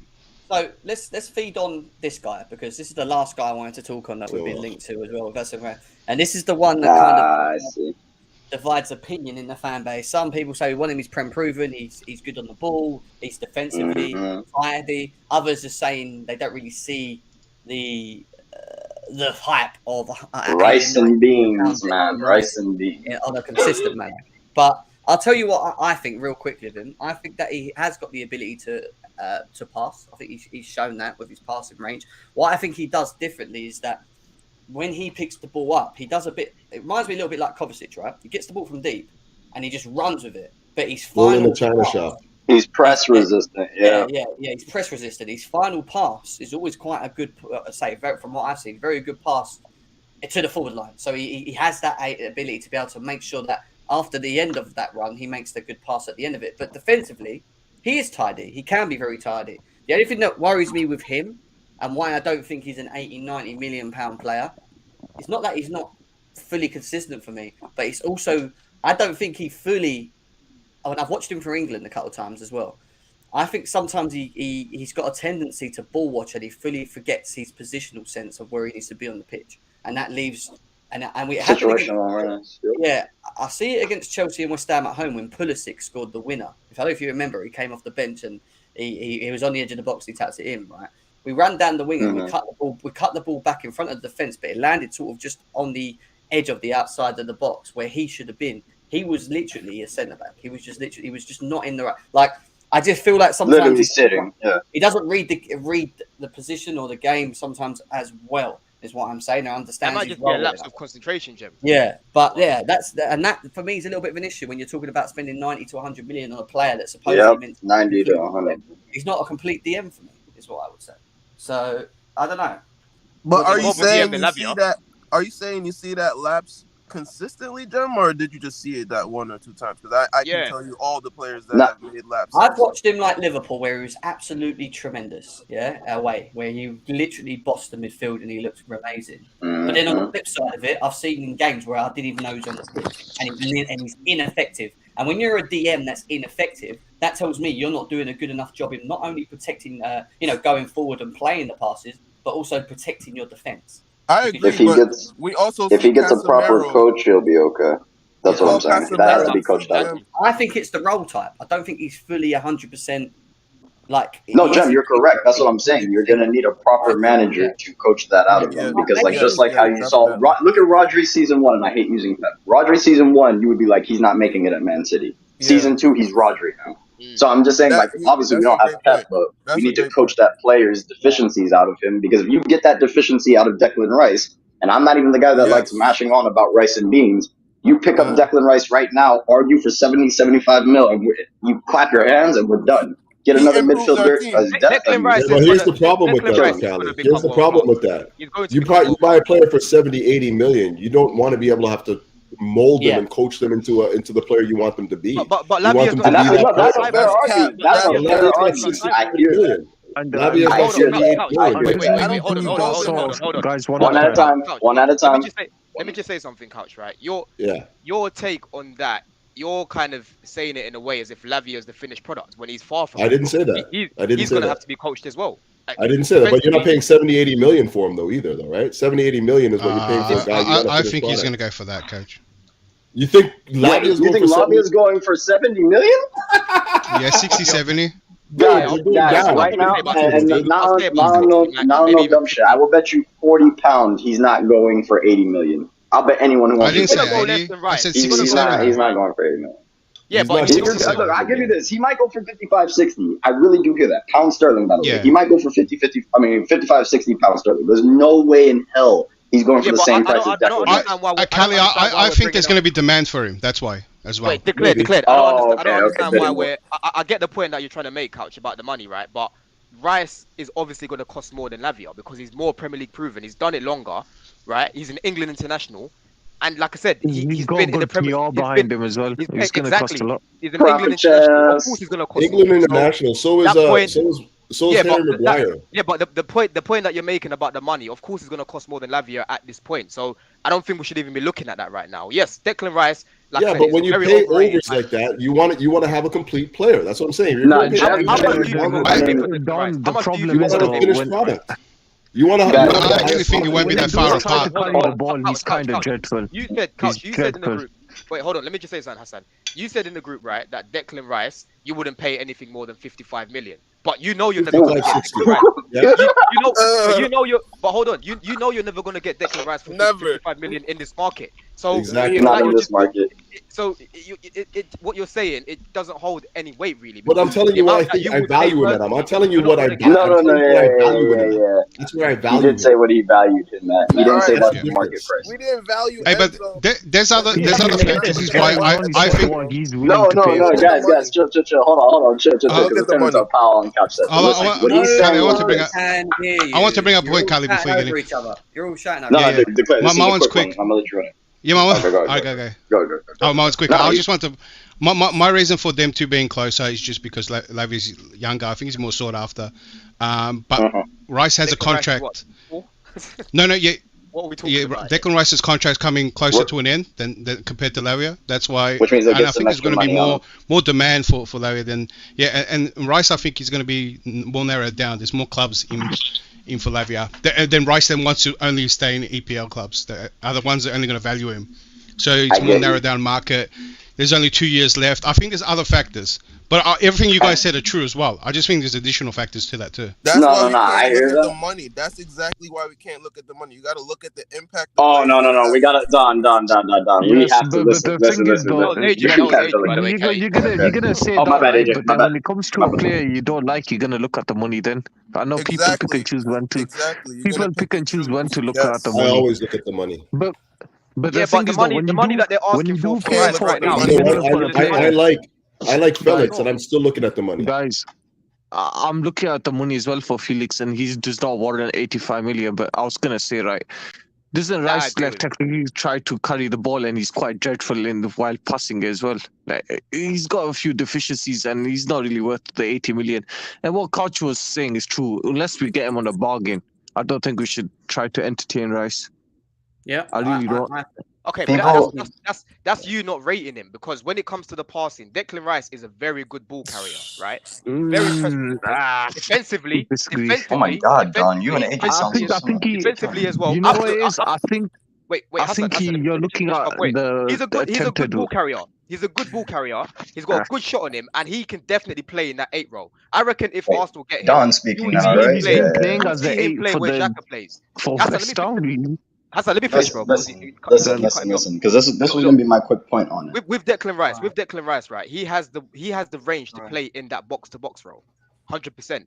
If Mikel Arteta gets his hands on him, I promise you now. Yeah, but that's because of how their team is. That's what I'm saying. You cannot. Yeah, but you're the way you guys are speaking our about team him is is not as if he set hasn't up. got the We're not capabilities to fully play that role. finished yet, bro. Like we keep just projecting our dislike of the player. It goes back to what Josh is saying. Do you want a DM or do you want someone that can carry the ball and be progressive? That's the whole problem. Everyone's We got need what they both. want in the That's midfield. what Like, we which is need. wrong. Yeah, we don't know which manager we're getting. I want someone that can pass the ball. So add that to that too as well. I don't want someone that can carry. I think. I want someone that doesn't hold the ball long. Guys, I get it. With Declan Rice, look, I speak to West Ham fans all the time, right? A lot of West Ham fans overrate this guy. And again, Couch, I agree with what you're saying there. In terms of market value, I wouldn't want to pay 80 million for Declan Rice. But like Jem said earlier on in the stream, the market isn't determined by market value these days, right? Inflation. Exists, inflation, right? man. But I think you guys are just you're being very, very harsh on Declan Rice. He's a very good player. This guy is going to become world class. I promise you that now. And like I said, he definitely has the ability. Declan Rice will become world class. When he goes to his I agree. he will become world class. I'm telling you. Wait. I want to see it because put your neck out there now. So when I come for you later, it's all understood. Who said he's going to be world class? Everyone has a definition of world class, right? You define your world class. No, define your world class. There you go. Enzo Fernandez will become world class for sure. No. Enzo, like for example, you say Enzo's going to become world class. I'm quiet. You say Declan Rice is going to become world class. I have words for you, but you're telling me, right? You're telling me, right? Not yet. If Pep got his hands on Declan Rice at Man City, he would have transformed that team. Okay, you ready for this? You ready for this one? You ready for this one? I can't think he's just a Man City team. Let me land the mineral on Declan Rice.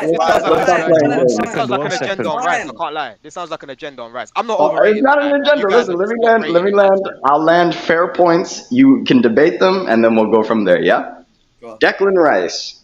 Declan Rice is going to cost us 85 mil minimum. Let's start there. That's numero uno. Numero dos. Jem is absolutely spot on in his weaknesses tactically, which is actually factually in our team the worst thing you can do. Because if you have the physicality, but you have the mental lapses, what the blank is the point? Now, moving on to number 3. I'm not saying Declan Rice is a bad player. And I told you in my bias, I want Prem experience. So since Lavia is my first choice based on longevity, 19-year-old, 20-year-old can build, get the physicality that I need, and he has the better defensive attributes than Rice, according to the stats, of course, I want Lavia. But if I don't get Lavia, who do you think I'm coming for next? Rice. So I'm sitting here telling you guys, like, it's not like a whole, let's bash Declan Rice, no one wants Declan Rice. It's just my 2 main issues with Declan Rice is this. He has the physical acumen and he has the defensive capabilities to be world class, but I don't see it mentally. That's my issue with Declan Rice. And I'm just being honest. He's been in the Prem. He's been in the Prem long enough where if he wanted to be world class. That is a captain of West Ham, bro. West Ham. What do you mean mentality, Cali? What are you talking about? Okay, all right. Hold on. Calm. Bring it back. Aston Villa, Jack Grealish was captain. Like, you guys are saying this because if he's at a smaller club where, like, let's be real. If Declan Rice went to a City, if Declan Rice went to even Arsenal right now. Xavi is at a smaller club. What? Yes, please. I'm not arguing about him being at a smaller club. Let me land and you'll hear the goddamn point. 2 bags, please. Caramel. I'm not saying about him being at a smaller club. I'm saying how hard is it when you see so many of our own players that we've shipped out start running other teams? I'm saying we want to see what he's going to do in a big team, people. Because how many people, Lukaku 100 million, come to Chelsea and don't do fuck all? So I don't care what he's done for West Ham. That's just the litmus test for us to decide whether we're going to buy him or not.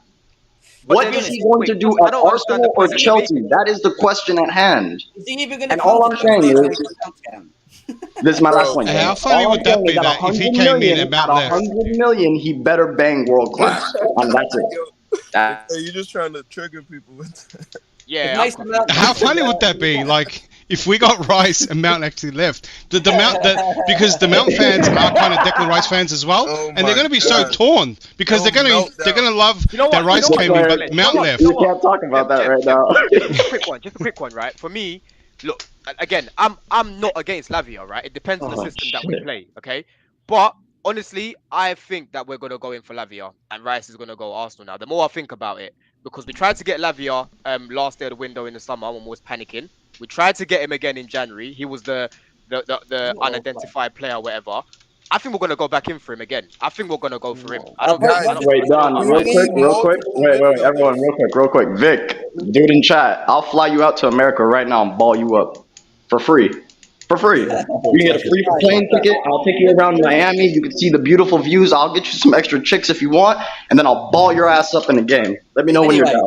You could be in America already. Oh no, this is not Louis Street. What I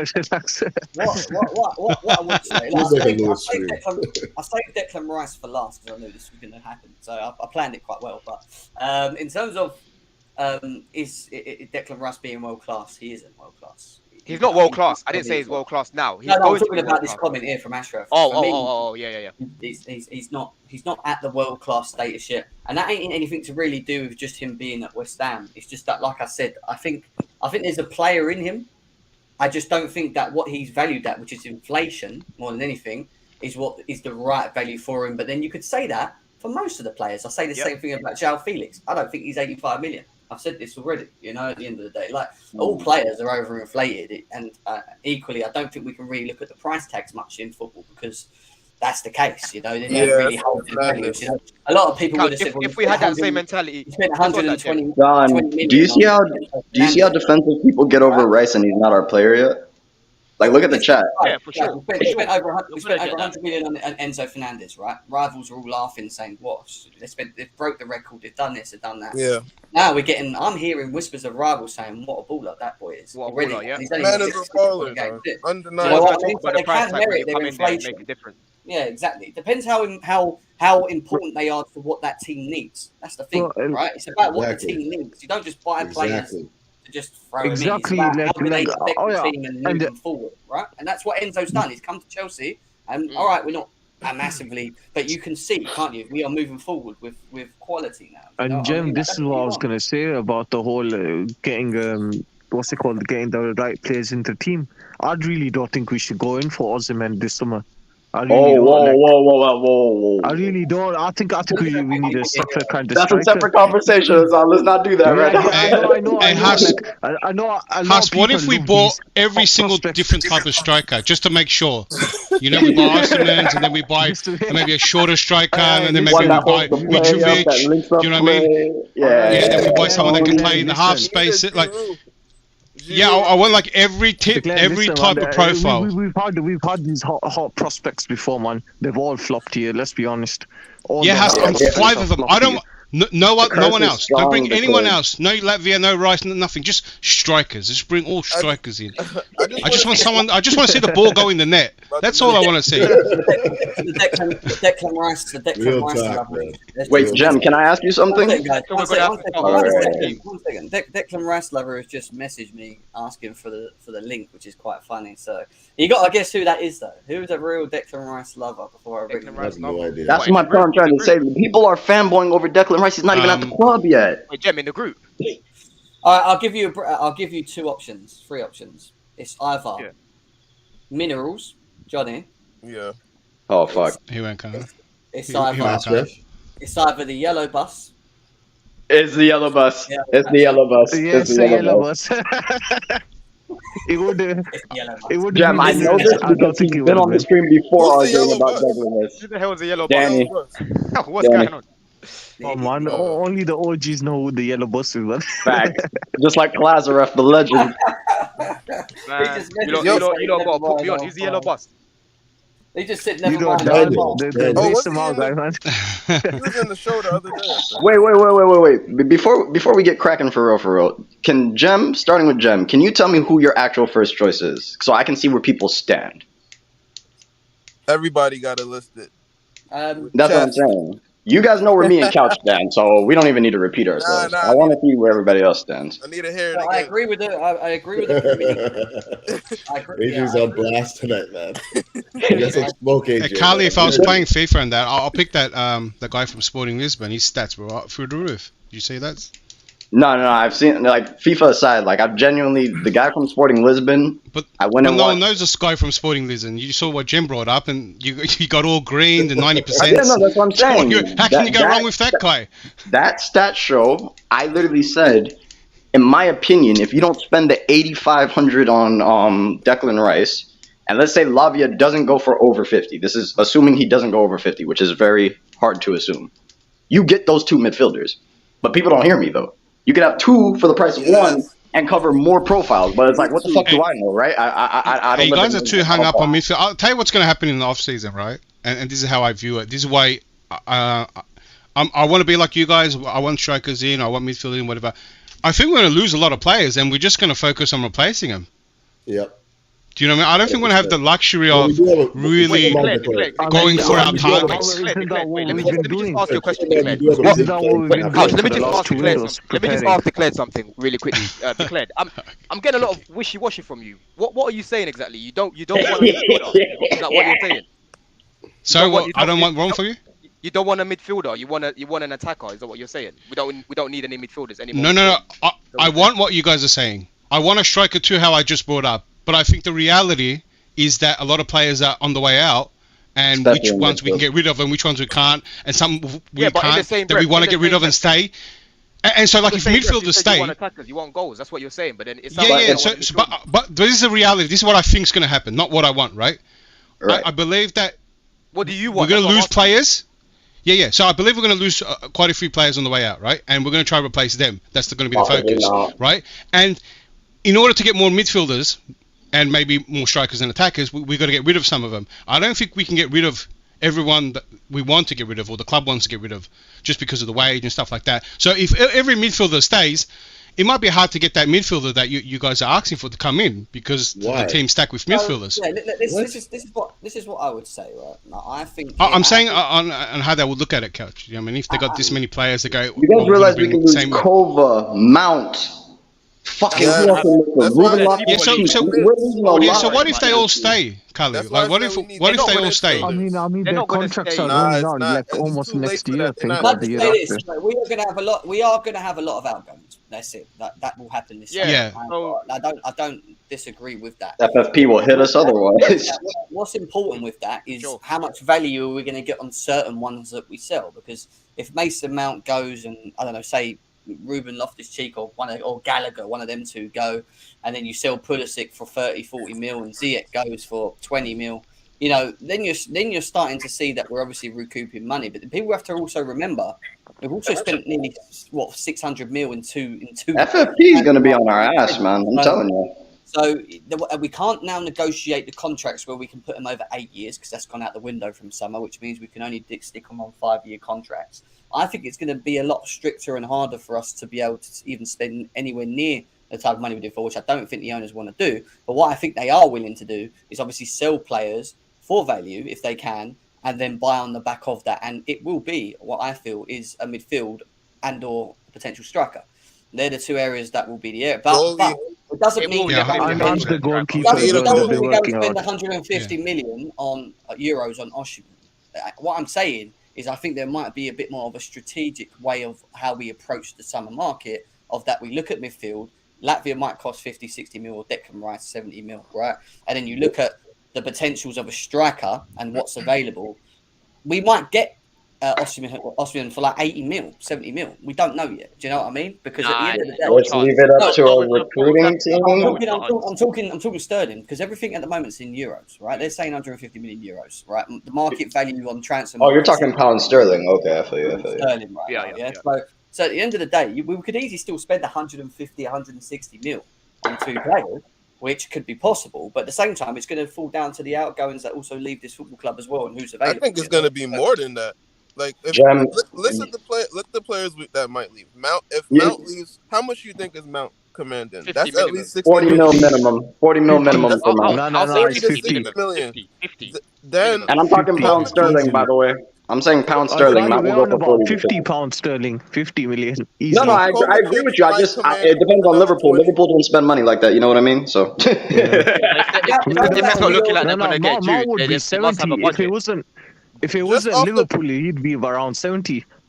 just off the players England alone. poster Why is Liverpool getting More than you can believe. You got a bit. Mason Mount's out. It will be Stop on. giving them a His discount. contract will be done pretty much when he goes. Yeah. Listen, we lost Rudiger on free. We lost Christensen on a free. I am not losing Mount on a free. Either Mount signs a new contract or we sell Mount for 50 plus. I'm not having that. Not having that. I'm telling you, Mount decides that, Kelly, not the club. But no, of course Mount. Bro, I want Mount to stay, but what the fuck does that have to do with me? He doesn't give a fuck. No, I'm saying if they can't find an agreement, he might choose to just sit for another year. Guys, out of the midfielders that we've seen, looking at the situation. Let's just tie this up real quickly. Out of the midfielders that we've spoken about and we've seen, you got to pick one. What I'll do is right. You can pick. There's too many variables. You can also pick a backup, like the backup one or the one after that. All right. So I'll let you pick two out of the ones that we've gone through as well. And if there's anyone else that you're thinking of that you'd like, then fine, throw them in. But I would say my first initial approach would be Latvia. Like that's the guy I would go for first, and not only just because he's young, but I also think that he has, from what I've seen of him, he possesses a lot of raw ability anyway, and I think you can work on that more. And I also think you'll be able to get a deal out of that because of Joe Shields. Joe Shields from Southampton now at Chelsea. So he brought Latvia through to Southampton. So the relationship's already there between Joe Shields and Latvia to be able to us to get a deal done. I think we could possibly do that moving forward. My second option moving forward with that, it's weird because if you get Latvia and then we go and want to get one more midfielder, let's just say because Kovacic decides he wants to go, which could still happen, then you're looking at someone like a Rush, you're looking at someone like a Paulinho, you're looking at someone like Ugarte. So it could be any of them. But if I had to pick one on the back of that, it would be maybe one that's not, maybe one more that's more of a sitter, but can also still keep the level of passing high. So maybe like the one from Sporting Lisbon, Ugarte would be a good shout, for 25 million euros, 30 million euros, or someone like maybe like a Kone or someone that's on the cheaper side of things. You know, it doesn't mean we have to spend 80 million on Latvia and 80 million on Rice and that get him in. Just depends again what we do with Kovacic moving forward. But that's what I would do moving forward for now. Hassan, what are you saying? For me, out of the two options, I just gonna have to go with Latvia. But I know. I think it's personal preference, and it's really hard to debate. You could either argue for either or, but I think for the main midfield options, I do think it's Latvia. I think it'll make the most sense and probably be the easiest to negotiate out of all of them. I didn't know that. That makes it a lot harder if he's got a release clause. I didn't know that. So again, Kone would be a good shout. You know, one of them sort of two profiles would make sense. But Couch, what are you saying? Yeah, I just think we got to look at what type of midfielders we want, like what type of midfielder we're trying to build. And for me, it looks like the way football is going right now, you don't really have room for a guy who can just be a specialist, sit in the middle and break play up. Like all the top teams are moving towards a more fluid midfield, central midfielders that can have defensive acumen and can advance the ball forward, dribble pass, all that stuff, agility. That for me is the most important position on the pitch, midfield. And I need guys that are fluid, agile, can go left, right, up, down, and just cover ground. Like that's what I want in a midfielder. I don't want somebody that can just like north, south, bumble into people, break up play. I need more. So for me, what I see right now, the players that possess those qualities right now is number one, Lavia. You already know where I stand with him. I know he's young and he has a lot to learn still in the game, but his package right now there's a lot there to build on. Like he looks like a real midfielder to me. And then I would go with, if I'm looking for a number two, I would go with maybe Kone. I haven't seen enough of him, but again, like his stature in the game, his ability on the ball is something that I like to see in my midfielders. So yeah, that's where I would go Kone instead of Rice. Ahead of Rice. Yeah, I would go with Kone instead of Rice. Yeah, I would. All right, let's go on to Kelly. What are you saying, Kelly? Everything Couch says spot on, minus the Kone versus Rice debate. At number 2, I'd put Rice, and the only reason I hear the Kone debate, really, I hear any debate over Rice because of how much Rice is going to be valued. I really think Rice is going to go over 90 pounds sterling, and that's where my issue with Rice is. If Rice would go for anything under 80, even under 85, I'd take Rice, and then we could get the other midfielder. But the problem is Rice's price point, and so from that argument alone, truly that argument alone, I put Lavia as my number 1. And then you can argue your number 2, being between Connie, Ugarte, and Rice. But it's just, where you sit about the whole money debate. And that's me. Yeah, Maybe Carly, take the money out of it because we don't know all the values. Okay. Taking the money out of it, Lavia first, Rice second. Period. All right, take the money out of it. It's fair enough, but I would have actually loved to have thrown Paulinho into that. To be honest, he would have been. Good show. That's not how I feel about Paulinho. It would have been Latvia, Paulinho for me. That would be my two. Paulinho, I got to see it one more season from Paulinho. I need to see it one more season. From the first game that I watched against Liverpool, right, I was like, yo, who is this Paulinho guy? That guy is a baller, man. But I don't think we're looking at him because of his age, like I was saying in the group yesterday. But yeah, no, Paulinho is a baller. What are you saying? That's you, Don. Yeah, no, go on, Don. Yeah, but that's it, yo. What's up? For me, I think if we get Rice, we're gonna go to a back 4. What Potter ideally would like to play, and I think the players that we've got right now definitely suit a back 4 a lot more than a back 3. I would say, especially the attackers, Gem. I would say that because look at Madwiki, look at Mudryk. We haven't even seen these guys really. I want to see them. We need to unlock these guys. So for me, I feel like Rice will give us that protection that we need in front of a back 4. He's quite good on the ball. I wouldn't say he's as good as Lavia on the ball, but defensively, like I said, I want a powerhouse. I want someone that could just break up play and, again, protect that back 4. I've seen what a player like Partey can do for a team like Arsenal. I've seen what a player like Casemiro can do. I've seen what a player like Rodri can do. I know what Couch is saying in terms of moving forward. A lot of teams are looking at a more fluid midfield. But in the same breath, we're looking at a team right now who are top of the league, who have a proper CDM, right? Who can play in that 8 as well, if Arteta wanted him to, right? So for me, I think at this stage, with the players that we've got, I think we'll benefit 100% if we've got someone that can play in that role as a destroyer, but as well as that, can still pick out runs and can still pick up the ball, is quite press resistant, because that Declan Rice is that. Again, he's not world class at the moment, but I think in this team, with what we're building, he can definitely become world class. So for me, I would say Declan Rice number 1, and then I'd probably say Lavia as my second option. Rednecks, how many seasons have you watched Latvia? As many as probably Enzo, and I was gonna say, right, how many people have watched Enzo? No one. I mean, how many seasons do you have to watch to have an informed opinion? That's exactly. Guys, I think 3 seasons. I think 3 seasons probably enough to get like a collective, like a well I would thought agree. out one. 2 season minimum. Declared, what are you saying? I wanted to ask because I think I came late. There were some other options I missed, I think, on midfielders from Latvia. Just one before the Lisbon guy who came in. So I'm not sure of all Lavia, the midfielders guys Ugarte, Caicedo, and Paulinho. Those were the top 5 essentially. Actually, you know what? If that's the case, then I take Caicedo as my second choice. Wow, Couch for real? You're going for the same profile. Yeah, that's what I like. Couch is dead serious. Couch is like, I want this fucking profile, do or die. Couch, can I ask you a question, Couch? If let's say Declan Rice right now was gonna go for 40 million, would you put him as your second option in that case? Yeah, absolutely. I feel like you're following. Yeah, 100%. Declan Rice and Lavia, and we're balling. But then, Couch, it's not just down to money. Couch, wait, let me just say something, Couch. If we had that mentality that you've got right now about the money, we wouldn't have Enzo right now. We wouldn't. So, bam, FFP has a say. You know, FFP will have a say over our heads, correct? Callie, can I finish my point, man? Like, just put yourself on mute for a minute, man.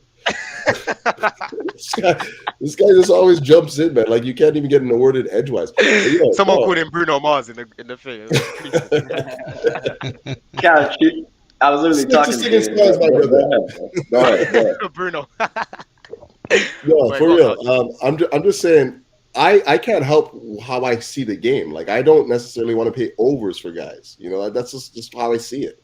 Like I was, you remember very well. Even with Enzo, I did not knock the skill. I knew this guy was a fantastic footballer. I did not want to see us really hit that release clause for him. I did not want to see that. I did. That's me. You know, yes, we have him. That's great. Fantastic. Are you Fantastic. But no I did one's not wanna talking see that about the happen. money now. This is Couch, how I though. see No it. one's talking about that money right now. Okay. Yeah, but there's a difference to that, though. Couch? Are you happy that we spent that bread though on Enzo? Yeah. But I'm happy we have Enzo. Yes. I never thought the money Yes, for Enzo Couch. was the right money. Was the right money for Enzo. But what I would say is that to just get him for all costs because of what qualities he possessed specifically and why it would work for Chelsea is why I said go for it and kind of ignore the money, even though I still felt it was a lot of money. So you can see that. So yeah, money Yeah, for talks. sure. But Don, I all I'm gonna say I is was like, if the we're gonna reason spend why I would take 75 Rice on at 40 Caicedo, why not just go because for if you Enzo? take him at 40, you can still go back in the market and get somebody else that fits the profile of what I want. Yeah. That's why I take him at 40. Yeah. It's not like if it were just him coming in, I'm not necessarily that guy. But do you think that if we sign Lavia, we're still going to sign another midfielder? That's what I'm skeptical It's about. Me and possible. AJ share the same sort of thoughts because I I feel think like so, with we will. Lavia, if we sign Lavia, we have to sign someone else. We have to. We have Yes. to. Yeah, but then it all depends on possible. Kovacic and other people if they're leaving and stuff. You know, like people don't like. This is the other thing. Like you got Kovacic. Yeah, but then you got Jem, even if Cover stays with Lavia, that's still a similar sort of profile in terms of. And I wouldn't say Kante. Lavia and Cover are the same, And but Kante we too. don't. We still, yeah, exactly. We wouldn't have that physical player It's that just I want in that overkill with midfield. that same. Too type many of the player, same so. players, man, is what I'm seeing. We've got too many ball carriers in this team. Yeah, but none of them Haven't can had do enough what of it. Latvia does in terms of the sitting element, in my opinion. But it'll just be like the attackers. Someone did when they mention all Jem. do the Have you same looked at? shit. I haven't really looked at Lavia's injury record. Can you bring it up, Jem? Because someone mentioned it in the Oh group. no, don't do that, in the man. group, sorry, in the chat here. Lavia's still young. Pull their Daniel said card. it here. Lavia's still young, and his injuries worry me. Also, Pull the Lavia's going card. for 50 million plus. Let's have a quick look at the injury record. Go on, let's have a I'll look. have a Quick look one. now. You see, I one feel thing like about you've already Declan looked at Rice. it. One thing about I feel Declan like Rice, you've that already guy looked at is it. always available, man. That I guy feel like is you've already always looked at the available. injury record because he has I been a little bad. haven't. I actually haven't. I You're actually capping haven't. right now, No, dude. no, You're you know capping what? right haven't. You now. looked at the haven't. comment. You looked at You're the comment. You capping. double checked it. That's No. I looked. I That's what I said. can- I I looked can at the sum comment. this- I said, let's have a I can look. sum I this haven't up. looked I at can it. sum this up pretty quickly for you guys because it's literally only one injury. And that was the hamstring injury that put him out in August up to October, 55 days out. Well, there you go. Fez. Like I said, I didn't look at it before. That's Someone this mentioned year? it in the comment. I What just wanted about to last see. year? He didn't play. He didn't play the. Oh, okay. This is his That first is- professional year. This is his first official Oh, year, isn't it? okay, Yeah, okay. So this is all you can go by if you want to talk. I about ain't even stressed on the injury thing, especially at his young age. But I mean, just to segue into my part, I think, you see, it's tough. You know, to me, it's not so straightforward, and I'm kind of with Don. You know, I think we need two players. You know, especially with if you just look at the midfield we have now, it's just, to me, it's like, okay, Enzo. Like, imagine Enzo didn't come. What would we be working with right now? We still missing so many types of players because all of the players are similar. I think we need. My first thing is a CDM. That's why I've always been banging this Declan Rice drum, just because, again, he's Premier League proven, like Cali wants. He's defensively strong, like Don and everybody else wants. He can move the ball like everybody else wants. Maybe it's not to a certain standard or to a certain level, but again, when you play with better players, you improve. And then when you're doing that every day, you're going to improve faster. So once he comes to Chelsea, you'll see a different level of Declan Rice. So Hey, why didn't our team improve, AJ? I thought we got all these good players. Did Bakayoko improve? I can't even go into that right now, bro. You throwing me off. I mean, I was waiting for that to happen. Still kind look, of happen. it's just, my thing is, I just want to see them. So I'm gonna go with Declan Rice, but I want a package deal, so I'm going with Lavia second. I believe if we get Declan Rice and Lavia, which is probably not possible because it's a lot of money, but at the same time, Why don't you look at the lower market ones? Why don't you look at the lower market valued ones that are out there? Why do we always look at the higher valued? Well, I'm just choosing those because to me those are the best two options. I like the lower that Uruguayan guy that you guys brought up. I wasn't super aware of him, so I like that. I'm open to that. I'm cool with that. But it's that type of profile that I'm looking. He's the same in the same mold as Declan Rice and Casemiro. If you look at the top 3 teams, Arsenal, City, United, they all have even Liverpool, Spurs, like they all have this type of player. There's a reason. You have to. Sometimes you can't overthink it. You need this type of player. You know what's funny though? Sorry, AJ. You know what's funny when you say Arsenal. Partey's not actually a sitter though. Like that's what I understand. Like he doesn't just sit. Okay, but Partey used to play ball. Like when you guys first talked about an anchor, a guy that just sits in there and anchors the midfield. But hold on. Partey's not that. They screen the defense. Yeah, AJ, you carry on. Let me help you guys give a better meaning, right? Don't you? Sitter is the last guy to go forward. Let's just say they can still move. There you go. He, out of the priority of the midfield, if you're playing like 3 midfielders, he's the last one. He's the least priority. Perfect. Doesn't mean that he just stays about there. every one of the guys that we mentioned there. You can say that about every one of the guys. I agree. Yeah, I think that's a better way to go about it. I think they can all do that. Let me just say something as well. Declan Rice. One thing about him is he's got tech and he's got a shot on him as well. If we push him up further up, right? If he's playing in that 6 or he's holding, he's still gonna push up and he's gonna have a pop at goal. I'm telling you that now.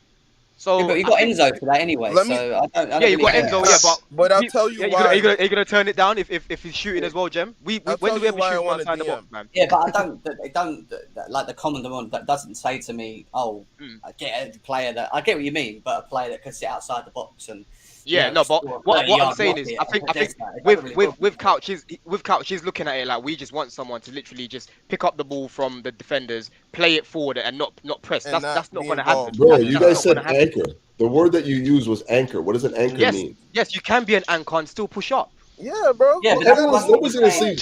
Of course, you're going to move. Anchor's not the best word for that. The definition of anchor is a guy that You can be a specialist anchor. You can be a specialist anchor, but still push up.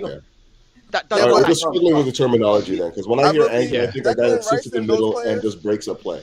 They allow you to switch to a 3-man midfield, and they release Enzo. Like Enzo still is under shackles, having to be super defensively aware. It allows us to switch to a back 4, and now Enzo is. When Enzo won the World Cup, what was he playing? He was playing as a roaming 8, being able to impact the game defensively and offensively. He scored. Have we seen the Enzo goal? We haven't even seen that yet because he still has to sit back. He can't lands fully on the end of every single good chance. Every time it lands, it comes to Yeah. Oh my god. You know what I mean? But I mean, I'm with everybody. I like Lavia. Couch, I think Lavia is an excellent option, and especially if we're playing in a pivot with a 3 at the back. If you have Enzo and Lavia next to each other, I believe that works because it's similar to Kova, but you get more defensive stability. So I think it works. Yeah, what we need to be. This is why it was good talking about the midfield, because I do think, and I'm not saying news lot, but I do think when it comes to talking about this position and profile, I think people get confused in what they actually want from this position, because they say they want someone that can be a Rodri or a Busquets or a Casemiro, but then the flip of it, it's like, but they need to have this ball progression element to them where they can still play us on quick transitions and be able to do that as well. They want a bit of both. And what I'm saying is that I think, especially more today, cutting some of them players out, I think even Rodri, to a degree, when you watch how he plays for Man City, he always, even though he's the one that's sitting mainly, he's still further up the pitch because of the way Man City plays. Because they press up so high. My concern. No, but there's more than one person that does that role. That's the other thing. Good one you see in there as well.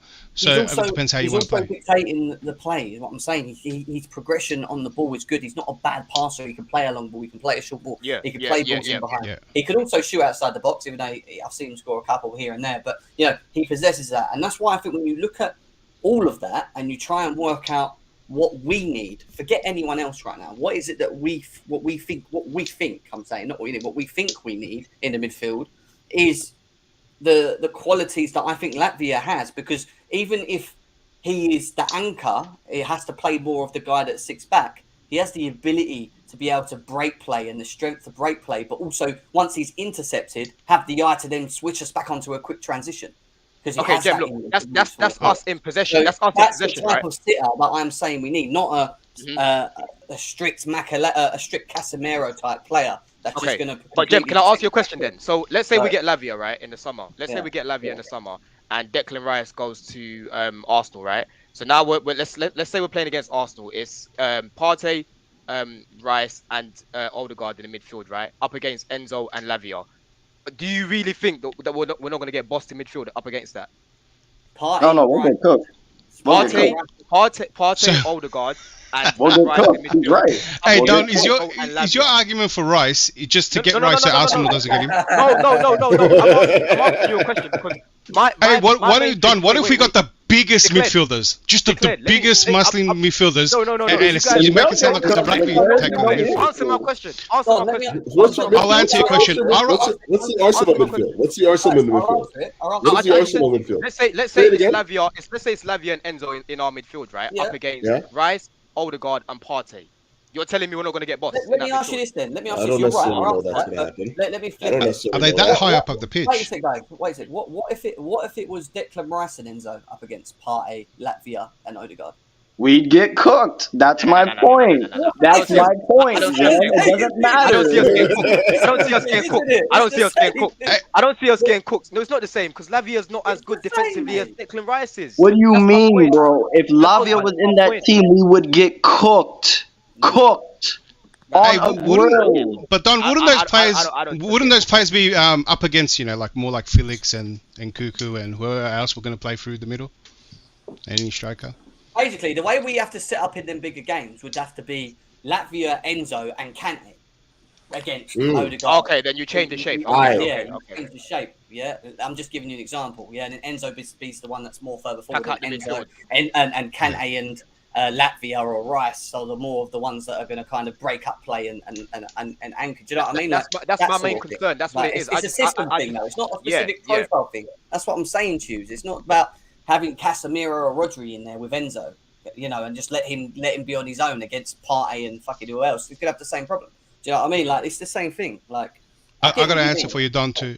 Sorry, Jamie, I thought you finished. Go on. I was gonna say I got an answer for you too, and I didn't get to. I didn't say which midfield I preferred, but I can't pronounce the guy from Sporting Lisbon. Is it Ungate or am I saying it right? Ugate? Yeah, I think that's if you're gonna play this system, that guy sounds like the best profile. I mean, the person that's going to move the ball, if you got two in the midfield, you remember what happened to anyone we put in that role. They get pressed the most. They're the guys that you don't want them to hold the ball as much.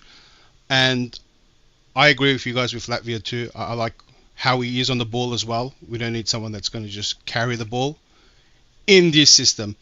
When it's another system, if you want to, you can call it whatever you want, anchor and that. You know the general rule of midfielders.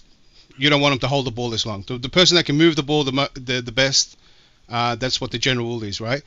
And it depends how we're going to play. If we're going to play the long ball, maybe you need that person to do the long ball, and you don't need the person to carry the ball up and whatnot. If that's how we're going to play, right? But if we're going to play high possession, keep it in the midfield. Then don't come to your question. I want the Enzo and the guy from Sporting Lisbon or someone like that that's going to move the ball. He's gonna play rings around Partey and all that too, right? We're gonna move the ball that quick. They can't keep up. They can't keep up fitness wise, running non-stop. That's why they're gonna sit back, right? So it depends how you kind of want to play. It's like I said, it's not a physical matchup there. I declared. Look, I was there at Leicester. I watched us get bossed by a midfield of Maddison. What's that guy's name? I don't even know his name now. That 3-man midfield's bossed on cover.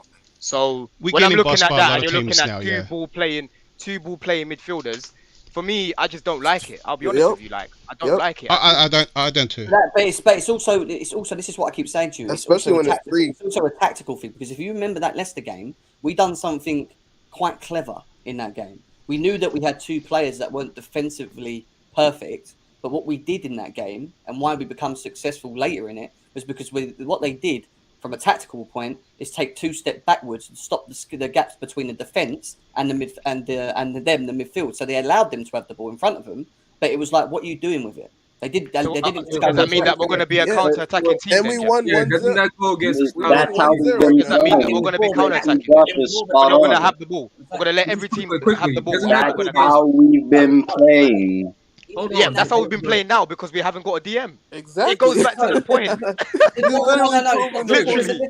The difference is, if you have a fit N'Golo Kante in there playing as one of the two, he's pressing. I mean, he has the abilities to press and win the ball and intercept. Exactly. He's got that about him. Kovacic and Enzo are not built like that. So they have to go the opposite and try and protect themselves. Okay, I get that point. Because Lavia's a little bit more switched on defensively. Okay, I get that point.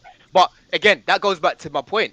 That what I've been seeing is what we're talking about now, right? And I've got PTSD from it. So because of what I've seen and what I vision, what I see as my vision, ideally in midfield, I want a proper CDM in there. That's it. That's literally it. But I'm not against Lavia because it could work within that system. And when we come up against Man City and Arsenal, we must pack out that midfield because we're gonna get bossed up. We also sub in Conor Gallagher because we don't have a defensive midfielder. Get someone to help That's with the exactly what. But I'm saying that's why we do it as well. It's just another. It's a workaround. That's essentially what it is. It's a not workaround. It's not even like it's just it's a quick fit. That's why we do it. Literally. Yeah. Like, we got a yellow bus here. What we saying, bro? Where's the yellow bus, man? First of all, I don't know. Where is the yellow bus? Yellow bus. Took it down because you this kept seems calling like, the yellow bus. Are you sure this is him? This might be some imposter. There's somebody else, bro. Who is yellow bus? Daniel. Yellow bus is Daniel. I was just waiting for people to stop talking. All right, let him talk. Oh, Daniel, there he is. Yeah. The conversation about the midfield, it's interesting. I just think we need a defensive midfielder. Period. Like since Conte has been playing 12 games a fucking season, we've been shit because he's not there. He hasn't given us anything for 3 seasons, and people even planning for Conte for next season are idiots. If you plan for Conte, no, genuinely, you're like an idiot. You're fucking stupid because if he's giving you 2 seasons of 12 games and he's played 2 games all season this season and he's getting older, logically, you have to be an idiot to think, oh, next season he's going to give us 18, 20, 25. No, he's not. He's not giving us shit. He's done.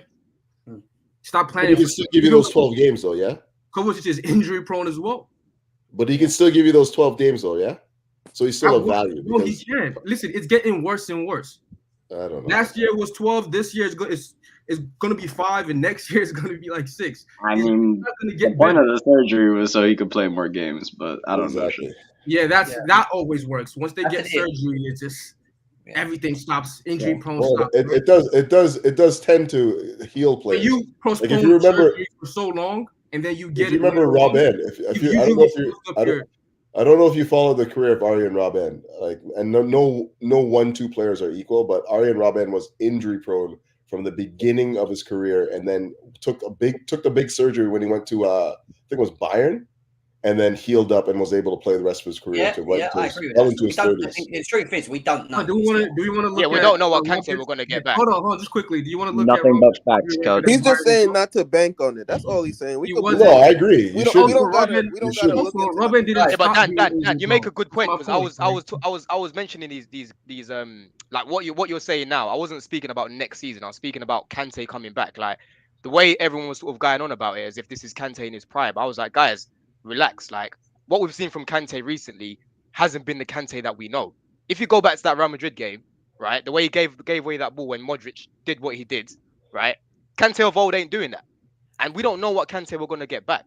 I'm happy keeping him as an alternative and playing him here and there when we need to pack out that midfield. But we definitely need to get an upgrade, 100%. So anyone that's thinking Kante is going to be this prime player, just get that out of your head because we don't know what Kante we're getting back. Because Kante before wasn't looking.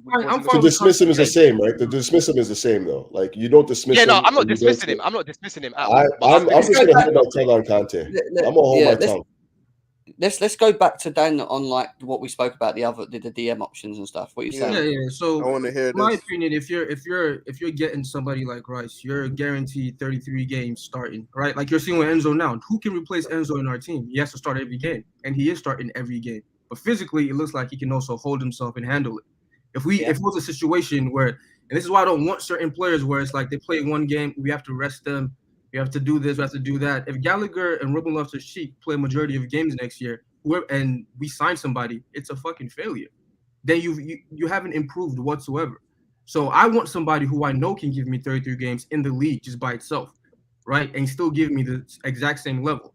If Lavia is able to do that, just like I think Enzo can, sure, perfect, bring him in, right? But I feel like I know Rice can do that. Yeah, right. And Rice being able to do that allows me to actually develop a guy with high potential that I just signed last summer. I mean, winter window, Santos.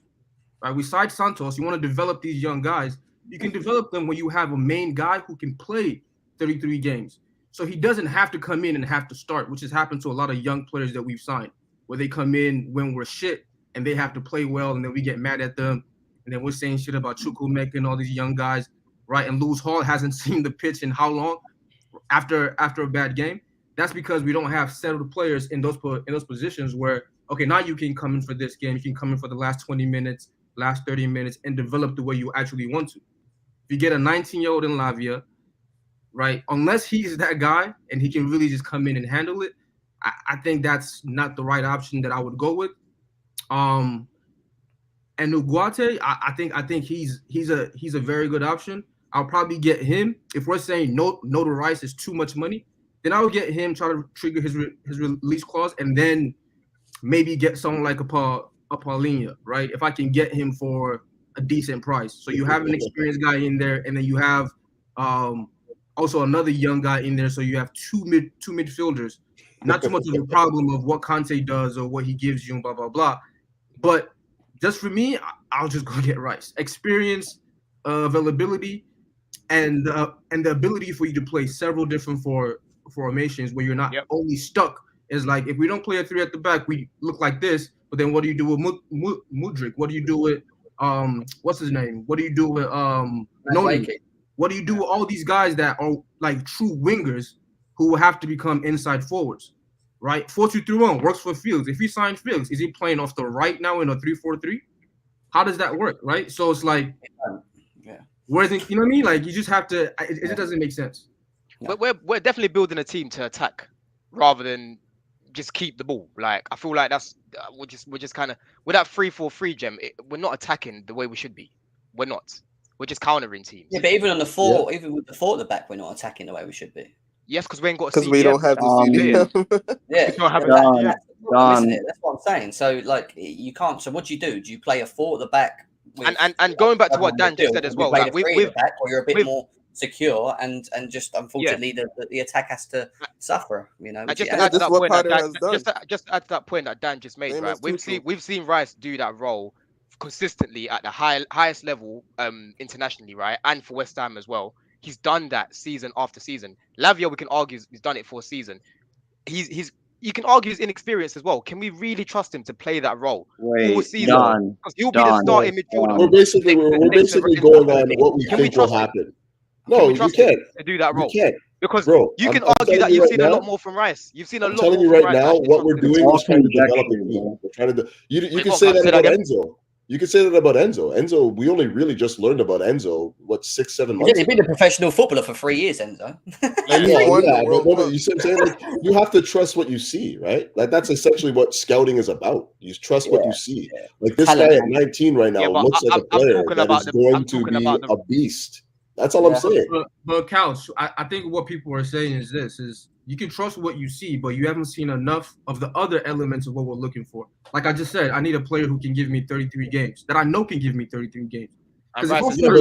They give you 33 games until they don't give you 33 games, though. Injury, my guy. Like, no, you cannot tell me that every player goes through their entire career without being injured. Like, injuries happen all the time to all players. Can I get my point out? You made your point. Let me make mine. I don't think that you can say injuries is something. Okay, but you're saying injuries, though. You said I need somebody that can give me 33 games. You can't tell me that you're guaranteed 33 games from any one particular player. You can't tell me that. Yeah, but we can go off of precedent. Actually, Rice has done that year after year. The past is the past. The future is the future. You can break his leg tomorrow. Well, this is a silly argument, guys. For real. What's the point of looking at people's injury records? Yeah, what's the point of looking at injury records if it's all just fantasy? Anything can happen in the future. Blah blah. I can understand if you're looking at injury prone, not somebody that has it. if somebody's injury prone, I can understand that. I get the point that Dan's making. My point is he doesn't even have enough history for us to know if he's injury prone. There we go. Well, that's the point he's making. He's only missed 8 games, by the way, in that one injury. I'm talking about Declan Rice. For me, right? How I look at it, it's more of a risk signing Lavia than it is signing Rice. 100%. That's how I view it for me. And I'm done with taking risks because every time we've done things like this, it hasn't worked out. The way you guys are explaining Rice as if he's this complete player that can come in. It's not about make us tick. And that's my issue with it because he's not. I don't think people understand the manager we have. Did we miss any complete players? You guys are not listening to what I'm saying. I'm not saying performance-wise what you get if these players are playing on a consistent basis is going to be different from Rice or Lavia. What I'm saying is the other elements of the game that you have to take into account, especially for a team like us that doesn't have a certain level of consistency, right? That doesn't have all these things that we're trying leadership. Doesn't have all these things. Yeah, exactly.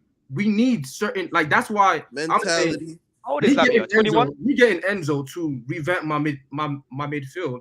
If Enzo couldn't handle playing 4 games in a row, we would be in trouble, right? Lavia's 19. He's 19.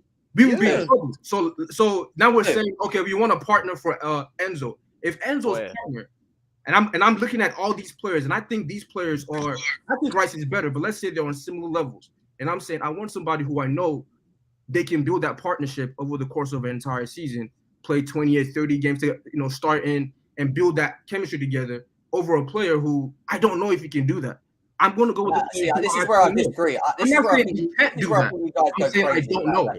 Because this guy has shown, and we've seen it at the Bridge against Southampton, quite clearly, that if you put him next to an Enzo in a better quality team, that he has equally the qualities to be able to, I feel, move us forward and play the role that we require in the double six and be the one out of the two to hold. I agree with you with the consistency because he hasn't got enough of a track record, and that's fine.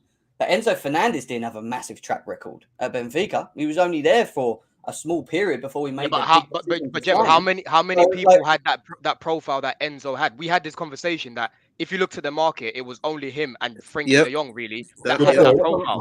With Lavia, there's a lot more options. There's other options. There's way more. This is why part of the reason why I want Latvia, because Latvia for me has a lot more of the quality. Yes, he's raw, and yes, he still needs to grow. We know that at 19, whatever. But when you look at the qualities that he possesses and what I think we need, and it's not just one thing, he requires 3 or 4 qualities at a young age already that shows me that he could potentially be the top player, and I think he would be. He's just got more of a well-rounded game. Like, let's just be real. Like, I think that if you look at his entire package, yes, he needs to mature and grow into his role. He's just got a more complete package as a footballer. Like, that's how I see it. You know, I think that's why you give him the opportunity to grow and mature his game. He's going to be wow. Like, I don't know. That's how I see it. It's not against the whole thing. I told you about Declan Rice, my issues with Declan Rice, right? And it's not about his progressive passing, or even his defensive aspect to a degree, because he can do the defensive aspect.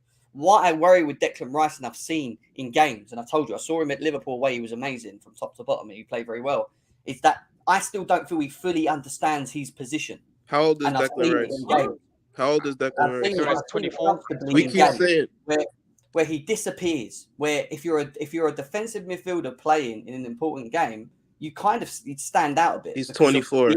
He's not in his prime. You keep saying Lavia is going to get better, but Declan Rice isn't going to get better? No, I'm not saying Declan Rice won't get better, but you got to bear this in mind, guys. We're talking about 80, 90 million plus for us. And for Latvia, we're talking about, what, 50? I haven't seen 80, 90 million on Declan this year. They talking about lower than that. 70. I'll say 70. What are you seeing, Pedro? What number are you seeing? No, he's on his last year. He's got a year left on his contract. But not now. It's not that. AG, what number are you seeing? I'm seeing around 70. I'm seeing around 70. No. I've never seen 70 for Declan Rice. He's not going to 70, my man. He's going 85 minimum. You guys show me the links where he says he's going for 70 million. You're forgetting about English tax as well. Just a quick question.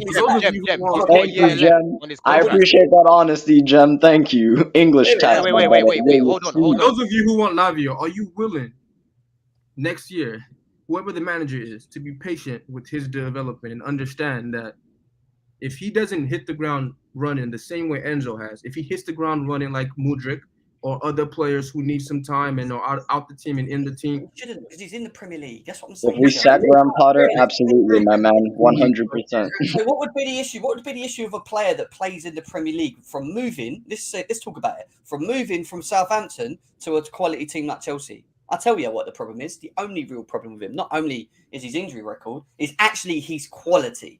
Because if he is that quality like Enzo, he will just stand out around better players in a better team. That is the only thing. It's not about will he suit the Prem. But it's still a big risk though, Jem, because the history's not there. Like we've seen it this season, but we can't say, oh, last season he did this and the season before he did this. Like we're looking at a short time scale here. Do you know what I mean? So that's what I'm looking at. Yeah, so there's risk involved, right? It was what you're saying, right? Big risk involved, yes. And there's no risk involved with Rice. No, I didn't say there's the risk with Rice is a lot smaller.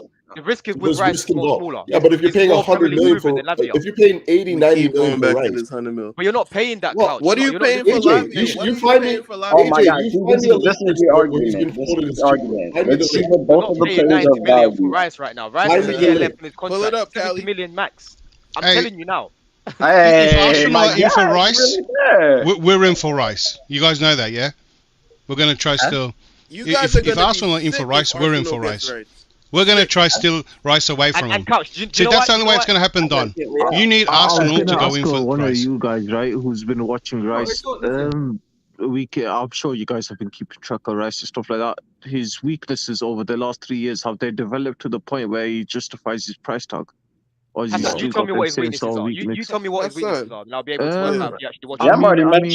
The last time I've really watched him and stuff like that, he tried to, I think, ball carry at one point, and then his final third play off the ball. His final third play off the ball. Hold on, I want to hear this, AJ. Wait, is that like a one incident house?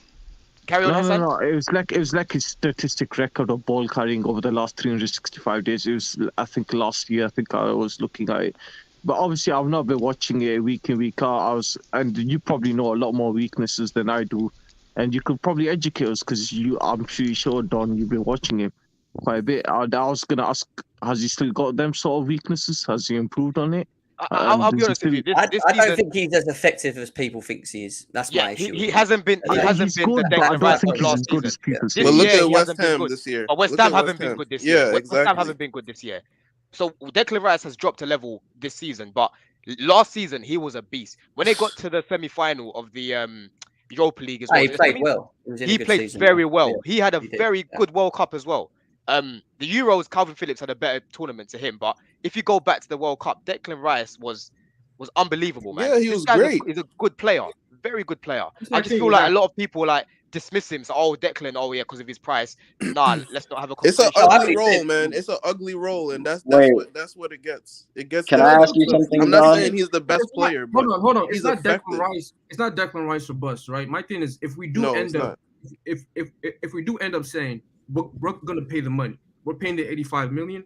I'm fine with that. I know what I'm gonna get from Declan Rice. If we say no, we're not paying the 85 million, we're gonna pay 50 million for an Uguate and then another 50 for Lavia, I'm cool with that too. Yeah, I'm just not. I like how you're dicing that, Daniel. I like how you're dicing that. I'm not necessarily. I know what type of. I know what type of profile I like in midfielders. I need fluidity. I need guys agile that can move left. You already spoke on it. You know what But if it came down to just like, okay, fine, we go in and get Declan Rice, I'm not going to be upset that we got Declan Rice. Same. Yeah, I agree. Would you be happy? Would you be happy with just Lavia? Would you be happy with just Lavia? Would I be happy with just Lavia? So what are the other midfielders we have then? No, I'm saying if we just signed Lavia, would you be happy with that? Lavia, Enzo, Conte, and Kovacic? Yeah. Yeah, I'd be happy with that. Of course. That's we still missing something. You don't think we're missing something there? Yes, and you know what? If we signed Declan Rice, we'd still be missing something. He's not wrong. I agree with that. When you guys been happy if we sign any of those players you guys brought up before? Any of them? Just anyone. Just give us any of them. Just anyone. Just one of anyone. Just anyone. Do you know what I mean?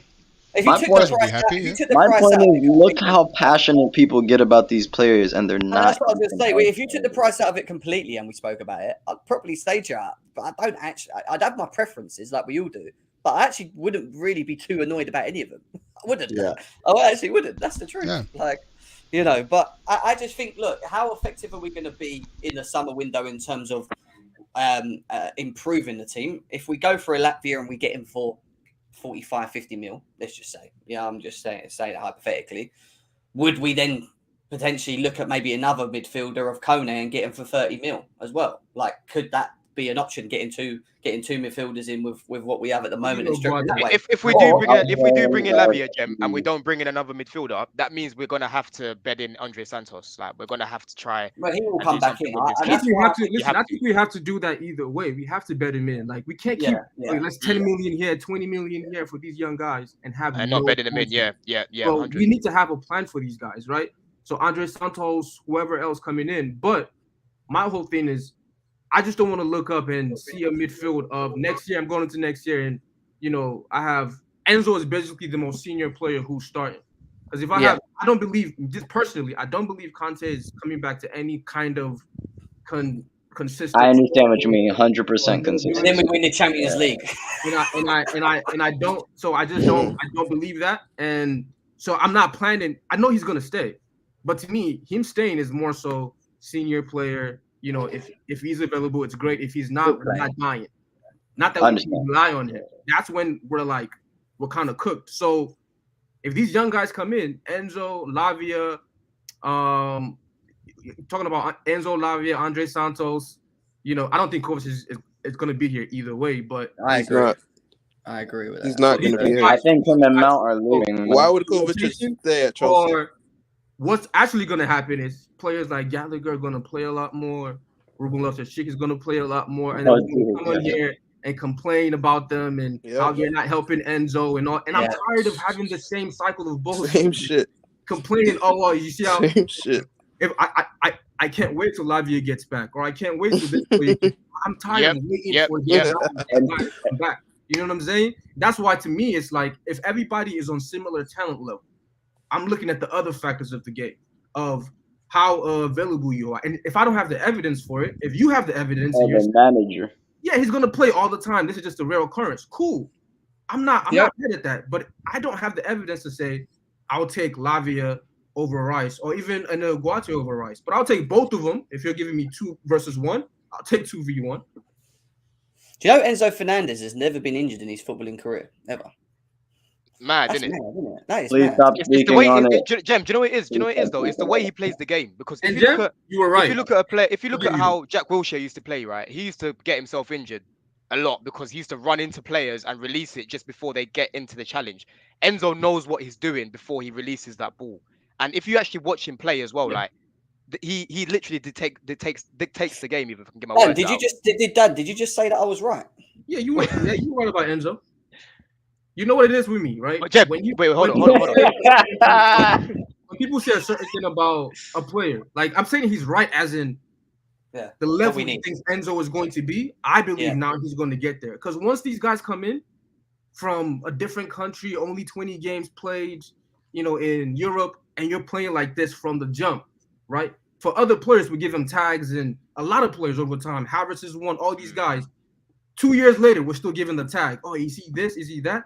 Not trying to tell you. If you're that guy, you see it right away. You don't wait 5 years. If you're that guy, like, if you're really that generational, you could be the best midfielder in the world. From him coming in with the pressure of the money, with everything else, and playing the way he's playing. I'm not saying he's playing at like the greatest level ever, but even playing to this level right now shows me that he's gonna get there. Yeah, he's got that level that he's shown already in a small amount of games. He's already shown us that he. That's weird. Not a lot of players at 21. But Jem, is that enough to now take that big step to play for a big club like Chelsea? Though, is the question. Enzo, Lavia. No, Lavia. I'm talking about Lavia. Enzo. I thought you were talking about Lavia. No, I was talking about Enzo. You see that, Don? You just on Lavia, man. You see that? Just allow the kid, man. I thought you guys were talking about. He hates Latvia. The reason we paid the 100 million. I don't hate Lavia, man. I just think it's a big. We thought Enzo had the potential to be the best midfielder in the world, right? To carry that mantle, right? As one of the best midfielders in the world. So when we're going against other midfields, be it Real Madrid, be it Liverpool, be it City, whoever else, he can look Kevin De Bruyne eye to eye. I'm not talking about saying skills or whatever, but in performance for what we want him to do to help us win, he can give us that against the best teams, against whoever. 100%. He starts. Oh, if you're paying that money, I'm saying, when you tell me that's the type of player who's coming in, I'm thinking of the other players who have had that tag and how they came in. Costa didn't need time. Hazard didn't need time. Fabregas, you know what I mean? Like the players of that level don't need 6 months, 7 months of he needs to adjust. I can see how Enzo is going to get better when he has a DM, but I'm already seeing it now. So I'm like, I'm excited for what's to come. Certain guys, when you tell me, I should pay 100 mil because he might become this, like Mudryk is one. I don't have the same faith. I know some of you do, and I just don't. Right? Because you're telling me you've seen. That's why. That's because of what you've seen, though, isn't it? I've seen Ballon d'Or level players, right? I've seen the ones who've gotten to that mantle, right? They haven't, it hasn't been like this. Not saying he can't become a world-class player, but I don't think he's going to be that. That's just me personally. And then fair enough. And look, on that note, we need to finish off because I didn't realize it was 2 hours and 45 minutes. Jesus. So, Good chats. Good chats, though. I didn't even get to get on the Graham Potter topic, so we'll save the Graham Potter topic for the next show, right, guys? That was all I was meant to get. Declared. Paul Declared come in just to talk about Potter, didn't he? You know, and he's sitting here listening to midfielders. You know what I mean? But anyway, we move. But I've enjoyed this because we're going to also do this on, because it obviously was no football for Chelsea till the 1st of April. We're also going to do one for the strikers as well, where we're going to sit and break down them and talk about the options and whatever else. We're going to do one of them. But yeah, we will do a Graham Potter. We will continue the Graham Potter discussions that we had last time round again as well. That's the only reason I came for. Declare him not let up. We're gonna need Matty for that one, Jem. But I enjoyed the show, man. It was a good one today in the midfielders. It wasn't too much of a. There was some good opinions shared and whatever else. So it's definitely worth respect. But big up, guys. Enjoy the rest of your day. Big up to the panel as always. Thanks to these guys for giving me the time as always. But big up. Hit the thumbs, comments, do whatever you need to do. Go over to Lewis's channel. He's live now as well, and say hello to him. Big up, man. Take care of yourself. We'll be back again with another show very soon. Peace out, guys.